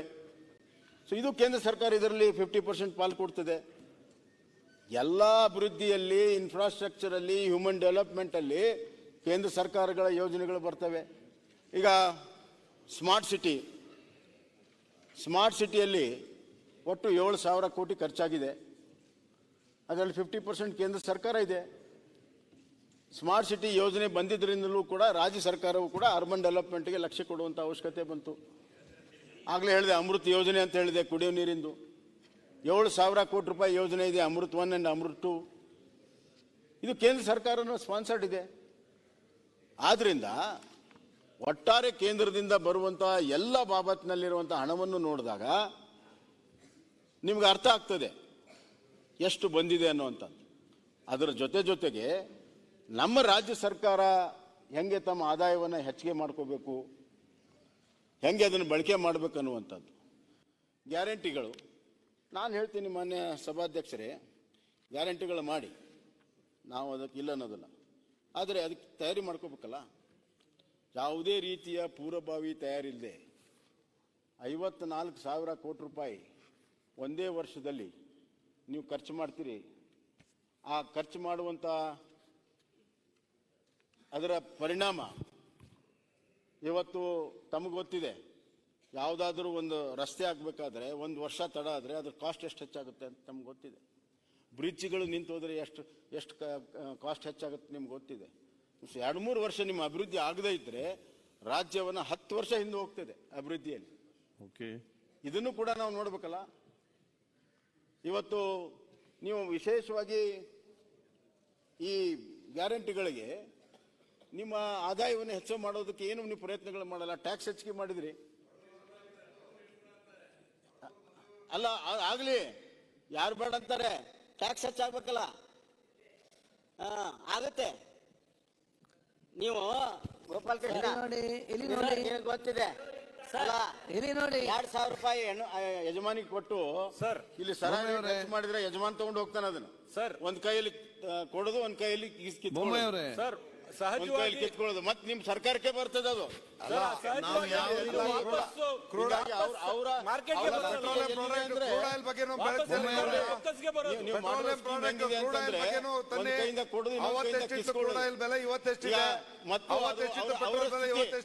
ಸರ್ಕಾರ ಮತ್ತೆ ವಾಪಸ್ ಕೇಂದ್ರ ಏನ್ ಮಾಡ್ತದೆ? ಅಂಗಡಿ ಇಕ್ತಾನೆ ಈಗ ಅದೇ ಟೈಮ್ ಯೋಜನೆ ದುಡ್ಡು ಕೊಟ್ಟು ಅಂತ ಹೇಳಿದೀವ. ಒಂದ್ ನಿಮಿಷ ಗ್ಯಾರಂಟಿ ಇದೇನು ಹೊಸದಲ್ಲ. ಟ್ಯಾಕ್ಸ್ ಹೇಳಿದೀವಿ. ಈಗ ಈ ಹೆಣ್ಣು ಮಕ್ಕಳಿಗೆ ಏನು ಕೊಡ್ತೀರಿ? ಈಗಾಗಲೇ ಸೋಷಿಯಲ್ ಸೆಕ್ಯೂರಿಟಿ ಸ್ಕೀಮ್ ಇದೆ. ನಾವು ವಯಸ್ಸಾದವ್ರಿಗೆ ಸಂಧ್ಯಾ ಸುರಕ್ಷಾ ಕೊಡ್ತೀವಿ, ಅಂಗವಿಕಲರಿಗೆ ಕೊಡ್ತೀವಿ, ವಿಧವೆಗಳಿಗೆ ಕೊಡ್ತೀವಿ. This is nothing new. ನಿಮ್ಮ ಲೆಕ್ಕದಲ್ಲಿ ಕರ್ನಾಟಕದ ಎಲ್ಲರೂ ಗಂಡಸರು ಕುಡುಕರು. ಗೃಹ ಜ್ಯೋತಿ 2,000 ತಗೊಳ್ಳೋ ಮನೆಯವರೆಲ್ಲ ಕುಡುಕರು. ಮಾತಾಡ್ಲಿ ಒಂದ್ ನಿಮಿಷ. ಗೃಹ ಜ್ಯೋತಿ ಮಾನ್ಯ ಸಭಾಧ್ಯಕ್ಷರೇ, ಈಗಾಗಲೇ ಕುಟೀರ ಜ್ಯೋತಿ ಇದೆ, ಭಾಗ್ಯ ಜ್ಯೋತಿ ಇದೆ. SC ST ಗೆ ನಾವು 75 ಯೂನಿಟ್ಸ್ ಫ್ರೀ ಕೊಟ್ಟಿದ್ದೇವೆ. ಈಗಾಗಲೇ ಕವರ್ ಆಗಿದ್ದಾವೆ. Almost 65 to 70% of the population is covered. BPL ತಳಗಡೆ ಇರೋರೆಲ್ಲರೂ ಕೂಡ ಕವರ್ ಆಗಿದ್ದಾರೆ. ಯಾರಿಗೆ BPL ಇಲ್ಲ, APL ಇದ್ದವ್ರಿಗೆ ಅಷ್ಟು ಕೊಟ್ಟಿರೋದು ನೀವು ಎಕ್ಸ್ಟ್ರಾ ಕೊಟ್ಟಿದ್ದೀರಿ. ಈಗಾಗಲೇ ಇರೋ ಯೋಜನೆ ಇದೆ, ಅದೇನು ಹೊಸದಾದ ಯೋಜನೆ ಅಲ್ಲ. ಆಮೇಲೆ ಈಗಾಗಲೇ ಹೇಳಿದ್ದೀನಿ ನಾನು, ರೇಷನ್ ಅದು ನಾನು ಹೇಳಿದೆ, ಸ್ವತಂತ್ರ ಪೂರ್ವದಿಂದ ರೇಷನ್ ಇದೆ, ಇವತ್ತಿಂದೇನಿಲ್ಲ. ಯಾರು ಕೂಡ ಇವತ್ತು ಹಸಿವಿನಿಂದ ಸಾಯುವಂತ ಪರಿಸ್ಥಿತಿ, ನೆಕ್ಸ್ಟ್ ಹಸಿರು ಕ್ರಾಂತಿ ಆದ್ಮೇಲೆ ಈ ದೇಶದಲ್ಲಿ ಇಲ್ಲ. ಅಲ್ಲಿ ಇಲ್ಲಿ ಒಂದೆರಡು ಪ್ರಕರಣಗಳು ಒರಿಸ್ಸಾದಲ್ಲಿ ಅಷ್ಟು ಬಿಟ್ರೆ ಬೇರೆ ಎಲ್ಲೂ ಕೂಡ ಪ್ರಕರಣ. ಅಂಗಡಿ ಯಾವ ಓಪನ್ ಆಯ್ತು? ನ್ಯಾಯಬೆಲೆ ಅಂಗಡಿಗಳು, ನ್ಯಾಯಬೆಲೆ ಅಂಗಡಿ ಅವತ್ತಿಂದ ಇದೆ. ರೇಷನ್ ಅಂಗಡಿ ಮನಮೋಹನ್ ಸಿಂಗ್ ಕಾಲದಲ್ಲಿ, ಸ್ವತಂತ್ರ ಪೂರ್ವದಿಂದ ಅಲ್ಲ. ನಾವೆಲ್ಲಾರ ಇರ್ಲಿ, ಯಾತಲಾರ ಇರ್ತಾರೆ, ಎಲ್ಲಾರ ಇರ್ಲಿ. ಮನಮೋಹನ್ ಸಿಂಗ್ ಕೊಟ್ಟಿದ್ದು ಸ್ವತಂತ್ರ ಪೂರ್ವದಿಂದ ಯಾರು ಶಿವಲಿಂಗೇಗೌಡ್ರೆ, ಮನಮೋಹನ್ ಸಿಂಗ್ ಬಿಜೆಪಿ ಕೊಟ್ಟರು. ನಾವು ಇರಪ್ಪ, ನಾವು ಚಿಕ್ಕವರು ಇದ್ದಾಗ ರೇಷನ್ ಕಾರ್ಡು, ಗೋಧಿ ಮತ್ತು ಸಕ್ಕರೆ ತರ್ತಾ ಇದ್ವಿ ರೇಷನ್ ಅಂಗಡಿಯಿಂದ. ಮರ್ತು ಬಿಟ್ರ? ಫ್ರೀ ಕೊಟ್ಟದ್ದು ಮನಮೋಹನ್ ಸಿಂಗ್ ಕಾಲದಲ್ಲಿ. ಅವರು ಬೇರೆ ವಿಚಾರ ಹೇಳ್ತಾರೆ, ಅವ್ರು ಹೇಳೋ ವಿಚಾರ ಬೇರೆ, ನೀವು ಮಾತಾಡೋ ವಿಚಾರವೇ ಬೇರೆ.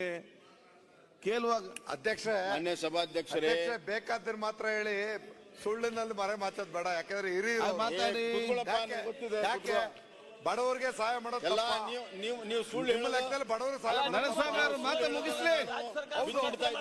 2,000 ರೂಪಾಯಿನಲ್ಲಿ ಇವತ್ತು ಮೊನ್ನೆ ಅವ್ರ ಮಗನ ಹೆಣಕ್ಕೆ ಬೆಂಕಿ ಇಡಬೇಕಾದಾಗ ಅವಳ ಪತ್ರಿಕೆಯಲ್ಲಿ ನೀವು ಓದಿರ್ಬೇಕು. ಮಾತು ಮುಗಿಸ್ಲಿಲ್ಲ, ಮಾತಾಡೋದು ಅವಕಾಶ ಇದೆ, ಯಾಕೆ ಇಂಟರ್ವ್ಯೂ ಮಾಡಬೇಕು? ಮಾನ್ಯ ಸಭಾಧ್ಯಕ್ಷರೇ, ಹೌದೌದು, ನಮಗೂ ಗೊತ್ತಿದೆ, ಸ್ವಲ್ಪ ಬಿಡಿ, ನಮ್ಮ ಮಾತಾಡಕ್ ಬಿಡಿ. ಮಾನ್ಯ ಸಭಾಧ್ಯಕ್ಷರೇ, ಇವು ಹಾವು ಸಾಯಲೂಬಾರ್ದು, ಕೋಲು ಮುರಿಯಲ್ಬಾರ್ದು ಅಂತ ಆ ರೀತಿಯಲ್ಲಿ ಮಾತಾಡ್ತಾರೆ ಸಭಾಧ್ಯಕ್ಷರೇ. ಅದಾಗೆ ರಾಜ್ಯಕ್ಕೆ ಹಾಗೆ ಸ್ವಲ್ಪ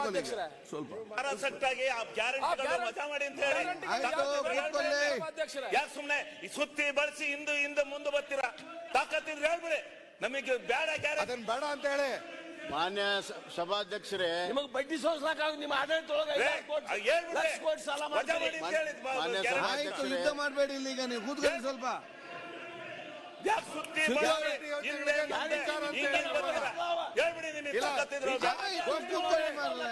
ಗ್ಯಾರಂಟಿ ಯೋಜನೆಗಳನ್ನ ನಾರಾಯಣಸ್ವಾಮಿ ಅವರೇ, ಶಿವಲಿಂಗೌಡ್ರೆ ಒಂದ್ಸಿದ್ದು ನೋಡಿ, ಈಗ ಪ್ರತಿಪಕ್ಷದ ಮುಖಂಡರು ಮಾತಾಡುವಾಗ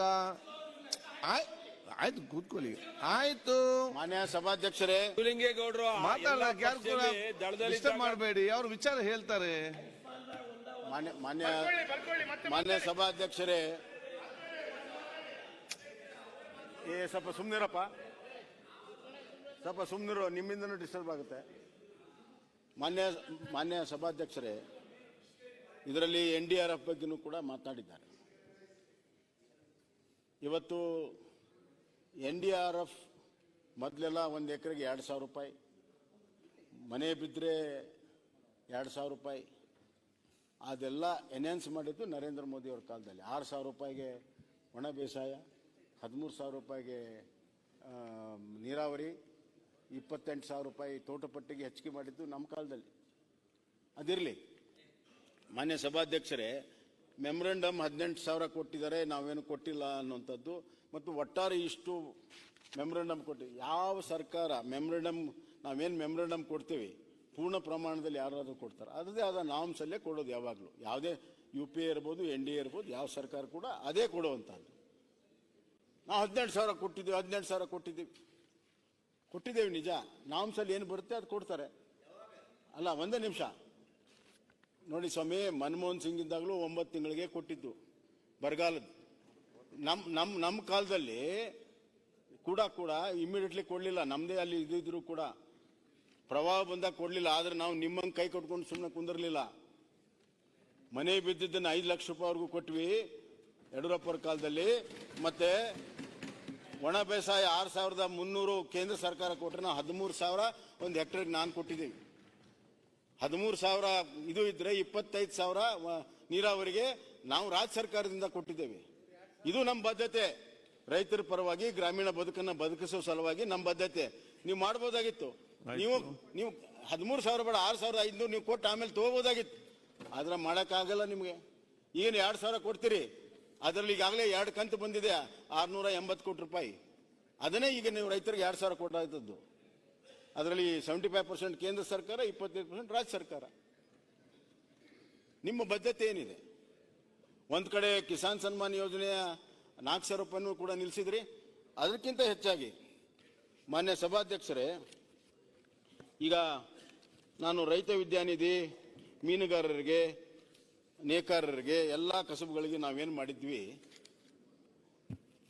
ನಿನ್ನೆ ಒಂದು ಆದೇಶ ಹೊರಡಿಸಿದ್ದಾರೆ. ಜಾತಿ ಮತ್ತು ಆದಾಯ 2.5 ಲಕ್ಷ ರೂಪಾಯಿ ಆದಾಯ ಲಿಮಿಟ್ ಮಾಡಿದ್ದಾರೆ ಮತ್ತು ಜಾತಿ ಮಾಡಿದ್ದಾರೆ.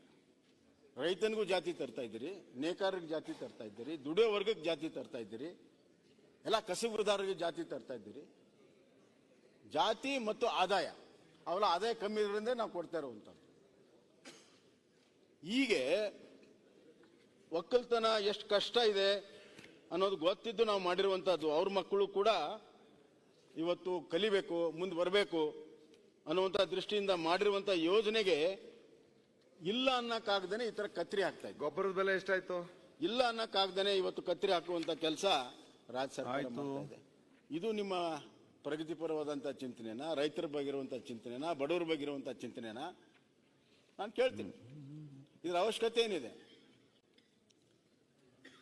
ಯಾರು ಶಾಲೆಗೆ ಹೋಗ್ತಾರೆ, ಶಾಲೆ ಸರ್ಟಿಫಿಕೇಟ್ ಯಾರು ಕೊಡ್ತಾರೆ ಅವ್ರಿಗೆ ಮಾತ್ರ, ಎಲ್ಲರಿಗೂ ಅಲ್ಲ.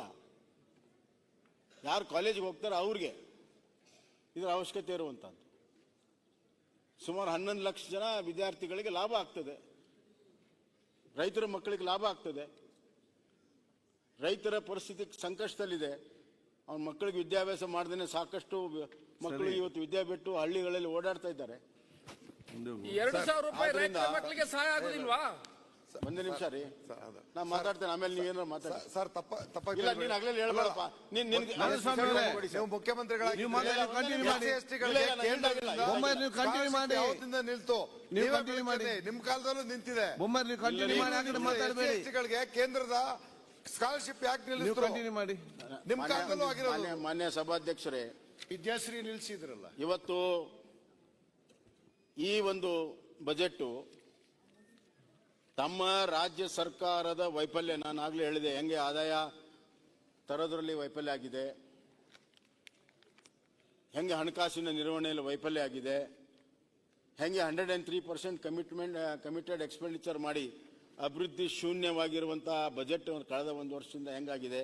ಮಾನ್ಯ ಸಭಾಧ್ಯಕ್ಷರೇ, ಇನ್ನೊಂದು ಯಾವ ಯಾವ ಇಲಾಖೆಯಲ್ಲಿ ಎಷ್ಟೆಷ್ಟು ಖರ್ಚಾಗಿದೆ ತಾವು ನೋಡ್ಬಿಡಿ ಜನವರಿವರೆಗೂ. Let finish.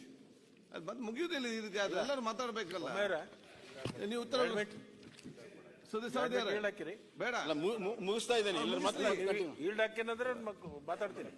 ಇಲ್ಲ, ನಾನು ನಿಮ್ಮ ಮನುಷ್ಯನ ವಿರುದ್ಧ ಮಾಡೋದು. ಮಾತಾಡೋದು ನಿನ್ ಪರವಾಗಿ ಅಂದ್ಬಿಟ್ಟು ಆಮೇಲೆ ವಿರುದ್ಧ ಮಾತಾಡ್ತೀನಿ. ಗ್ಯಾರಂಟಿ ಪರವಾಗಿ ಮಾತಾಡ್ತೀನಿ ಅಂತೀಯ, ಟೈಮ್ ಕೊಟ್ಮೇಲೆ ವಿರುದ್ಧವಾಗಿ ಮಾತಾಡ್ತೀನಿ.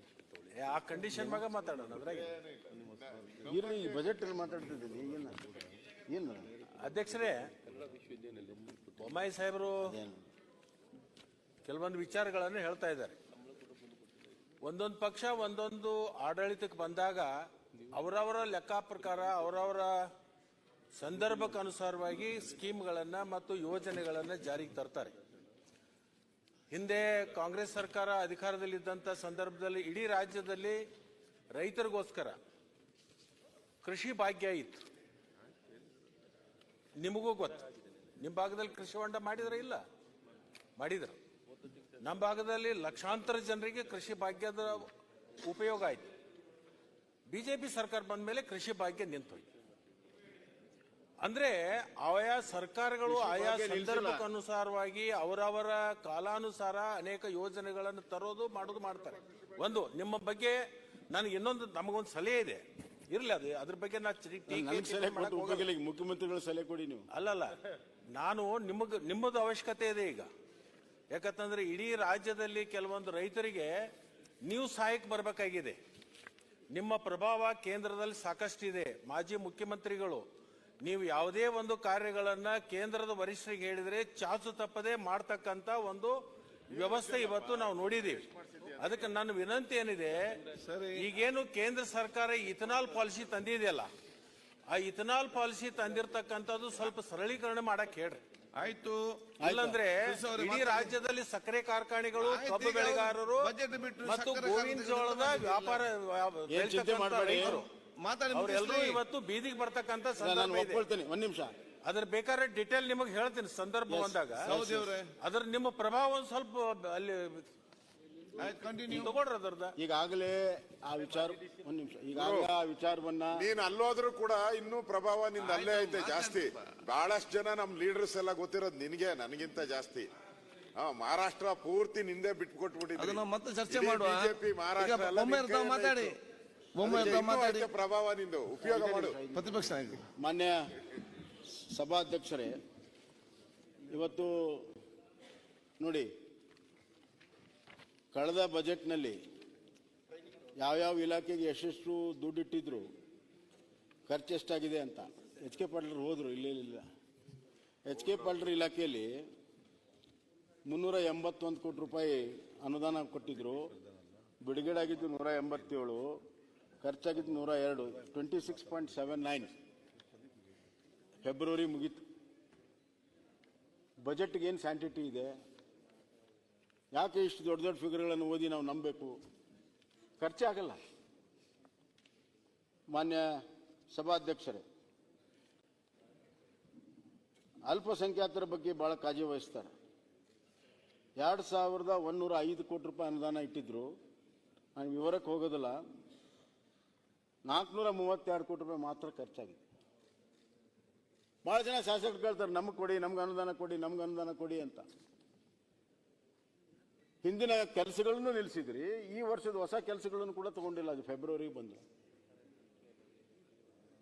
ಆಮೇಲೆ ನಗರಾಭಿವೃದ್ಧಿ 22,706 ಕೋಟಿ ರೂಪಾಯಿ ಇಟ್ಟಿದ್ರಿ, 44% ಮಾತ್ರ ವೆಚ್ಚ ಆಗಿದೆ.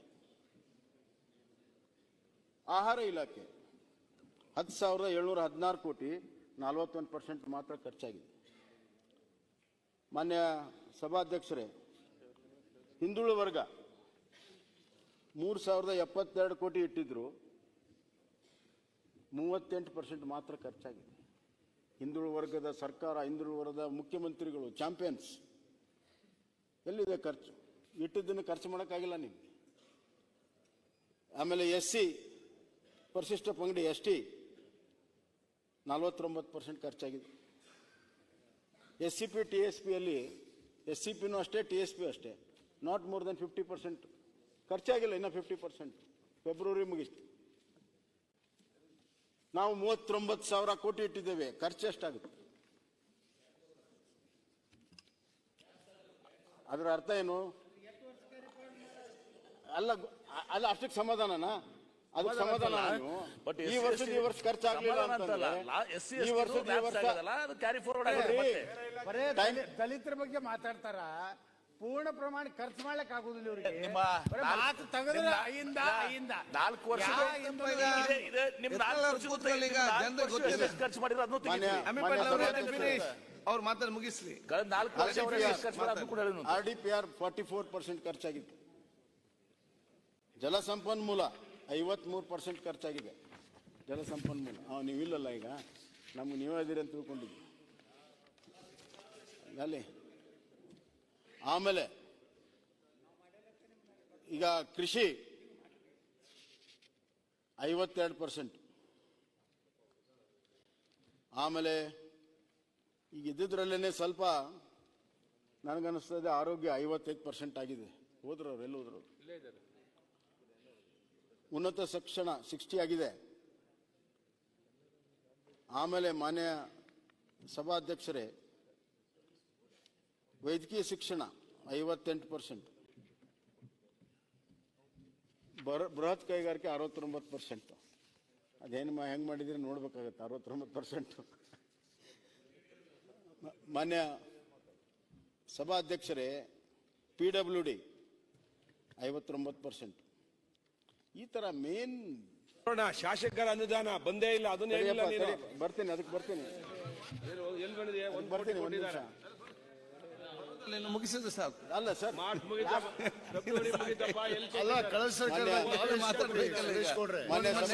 ಕೂತ್ಕೊಂಡಿದ್ದಾರೆ ಬೆಲ್ಲದವರೀಗ ರೆಡಿ.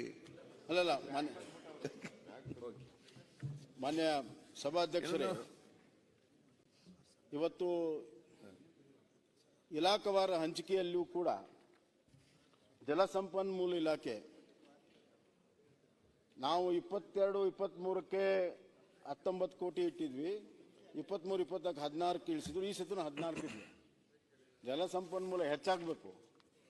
3,000 ಕೋಟಿ ಕಡಿಮೆ ಆಗಿದೆ. ಕಳೆದ ವರ್ಷಕ್ಕಿಂತ ಕಡಿಮೆ ಆಗಿದೆ, ಅದರಿಂದ ವರ್ಷಕ್ಕಿಂತ ಕಡಿಮೆ ಆಗಿದೆ. PWD 12,000 ಕೋಟಿ ಇದ್ದಿದ್ದು ಇವತ್ತು ಅದು ಕೂಡ 9,600 ಕೋಟಿಗೆ ಬಂದಿದೆ. ಸಣ್ಣ ನೀರಾವರಿ 3,455 ಇದ್ದಿದ್ದು 2,344 ಕಮ್ಮಿ ಆಗಿದೆ.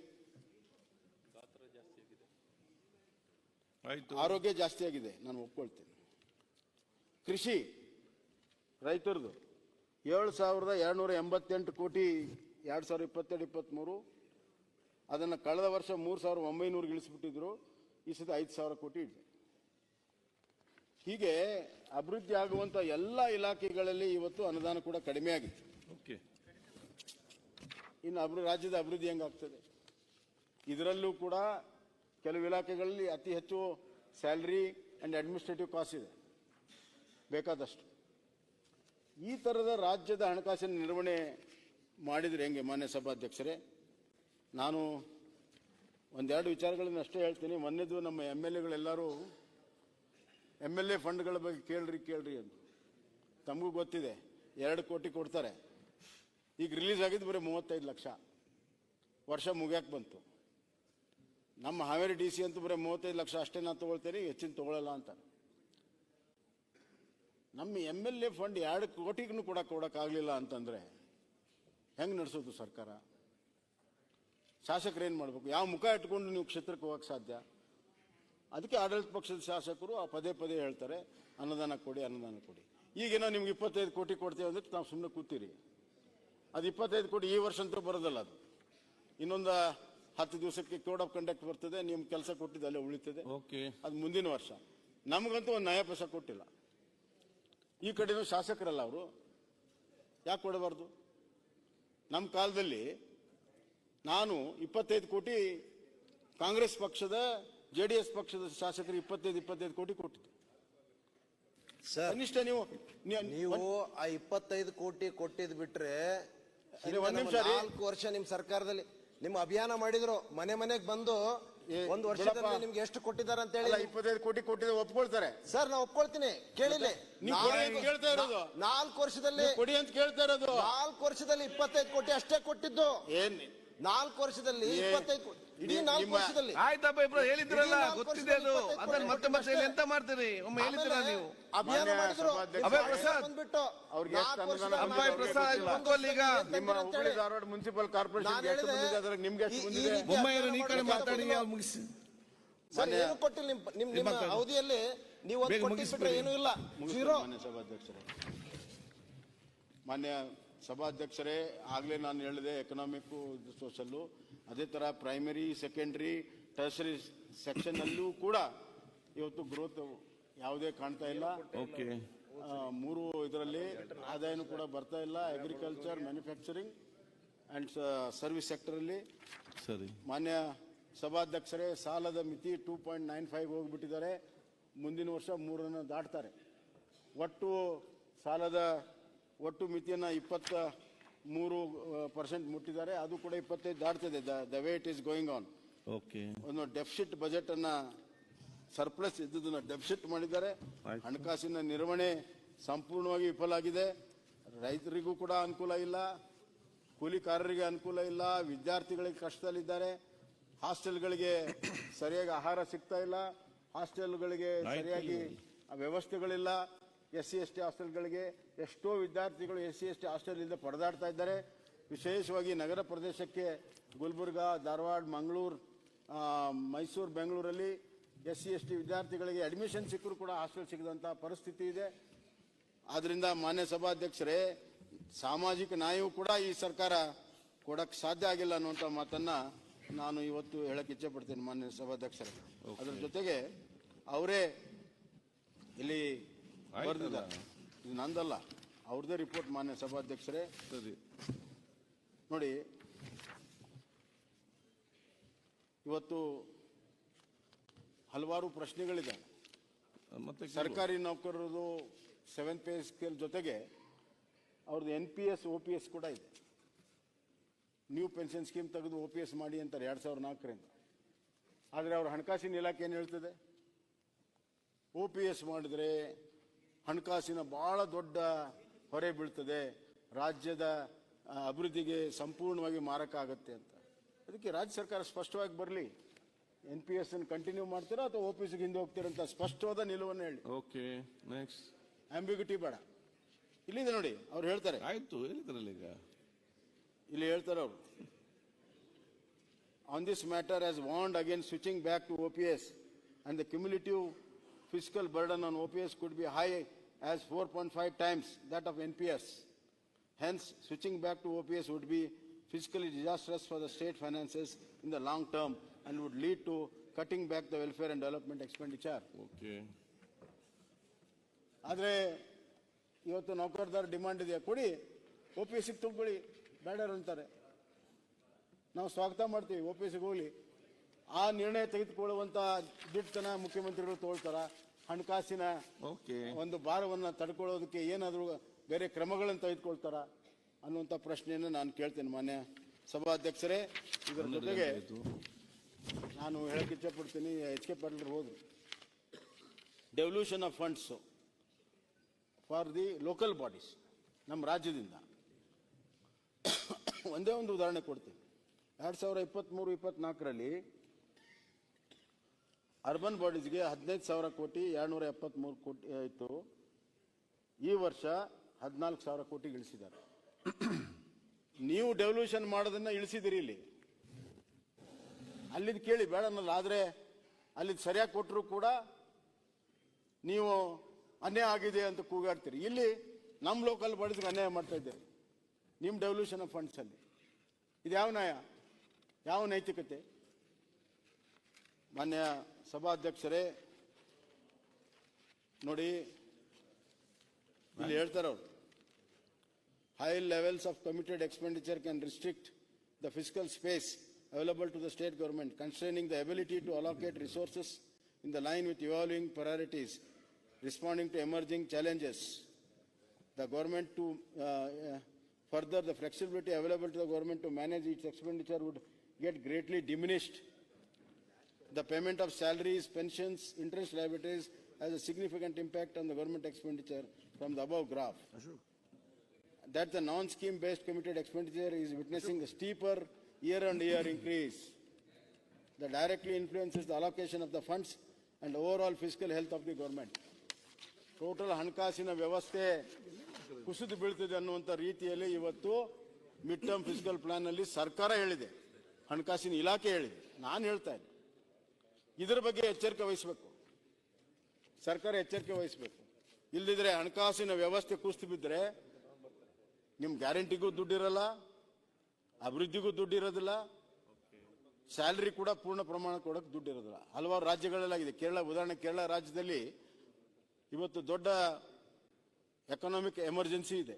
ಆ ಮಟ್ಟಕ್ಕೆ ನಮ್ಮ ಸರ್ಕಾರ, ನಮ್ಮ ರಾಜ್ಯ ಹೋಗ್ಬಾರ್ದು. ನಮ್ಮ ರಾಜ್ಯ ಎಕನಾಮಿಕಲಿ ಬಹಳ ಸದೃಢವಾಗಿರುವಂಥ ರಾಜ್ಯ. ಇದನ್ನು ಹದಗೆಡಿಸುವಂಥ ಕೆಲಸ ಆಗಬಾರ್ದು. ಆದ್ದರಿಂದ ಮಾನ್ಯ ಸಭಾಧ್ಯಕ್ಷರೇ, ನಾನು ಈಗಾಗಲೇ ಹೇಳಿದ್ದೀನಿ, ಬಜೆಟ್ ಬುಕ್ಕಲ್ಲಿ ಏನು ಡೆವಲ್ಯೂಷನ್ ಆಫ್ ಫಂಡ್ಸ್ ಬಗ್ಗೆ ಹೇಳಿದ್ದಾರೆ ಅದು ಹೆಂಗೆ ಸುಳ್ಳು ಅಂತ ಹೇಳಿದ್ದೇನೆ. ಸೆಸ್ಸು ಸರ್ಚಾರ್ಜ್ ಬಗ್ಗೆ ಏನು ಕಾನೂನಿದೆ ಅದನ್ನು ತಿರುಚಿ ಹೆಂಗೆ ಹೇಳ್ತಾ ಇದ್ದಾರೆ ಅನ್ನೋದನ್ನು ಹೇಳಿದ್ದೇನೆ. ಒಟ್ಟು ಆದಾಯವನ್ನು ಹೆಂಗೆ ತಪ್ಪು ಲೆಕ್ಕಾಚಾರವನ್ನು ಮಾಡಿ ತೋರಿಸ್ತಾ ಇದ್ದಾರೆ ಅದನ್ನು ಹೇಳಿದ್ದೇನೆ. 15ನೇ ಹಣಕಾಸಿನಲ್ಲಿ ಇವತ್ತು ಒಟ್ಟು 14ನೇ ಹಣಕಾಸಿಗಿಂತ 1 ಲಕ್ಷ ಕೋಟಿ ಹೆಚ್ಚು ಇವತ್ತು ಡೆವಲ್ಯೂಷನ್ ಆಫ್ ಫಂಡ್ಸ್ ಆಗುತ್ತೆ 15ನೇ ಹಣಕಾಸಿನಲ್ಲಿ. ಅದನ್ನು ನಾನು ಹೇಳಿದ್ದೇನೆ. ಹೀಗಾಗಿ ಕೇಂದ್ರ ಸರ್ಕಾರವನ್ನು ಬೈಯೋದು ಬದಲು ಇದನ್ನ ಈ ಒಂದು ಪಾವಿತ್ರ್ಯತೆ ಏನಿದೆ ಬಜೆಟ್ ಅನ್ನು ಹಾಳು ಮಾಡಿದ್ದಾರೆ, ಕೇಂದ್ರ ಸರ್ಕಾರವನ್ನು ಟೀಕೆ ಮಾಡೋದ್ರಿಂದ ತಮ್ಮ ಹಣಕಾಸಿನ ಸ್ಥಿತಿಗತಿಗಳ ಬಗ್ಗೆ ಸತ್ಯವಾದ ಚಿತ್ರ ಹಿಡದೆ ತಾವು ಮಾಡಿರುವಂತಹ ಪ್ರಯತ್ನದಲ್ಲಿ ವೈಫಲ್ಯವನ್ನು ಮುಚ್ಚಿಕೊಳ್ಳುವಂತ ಕೆಲಸವನ್ನು ಜಾಸ್ತಿ ಮಾಡಿದ್ದಾರೆ.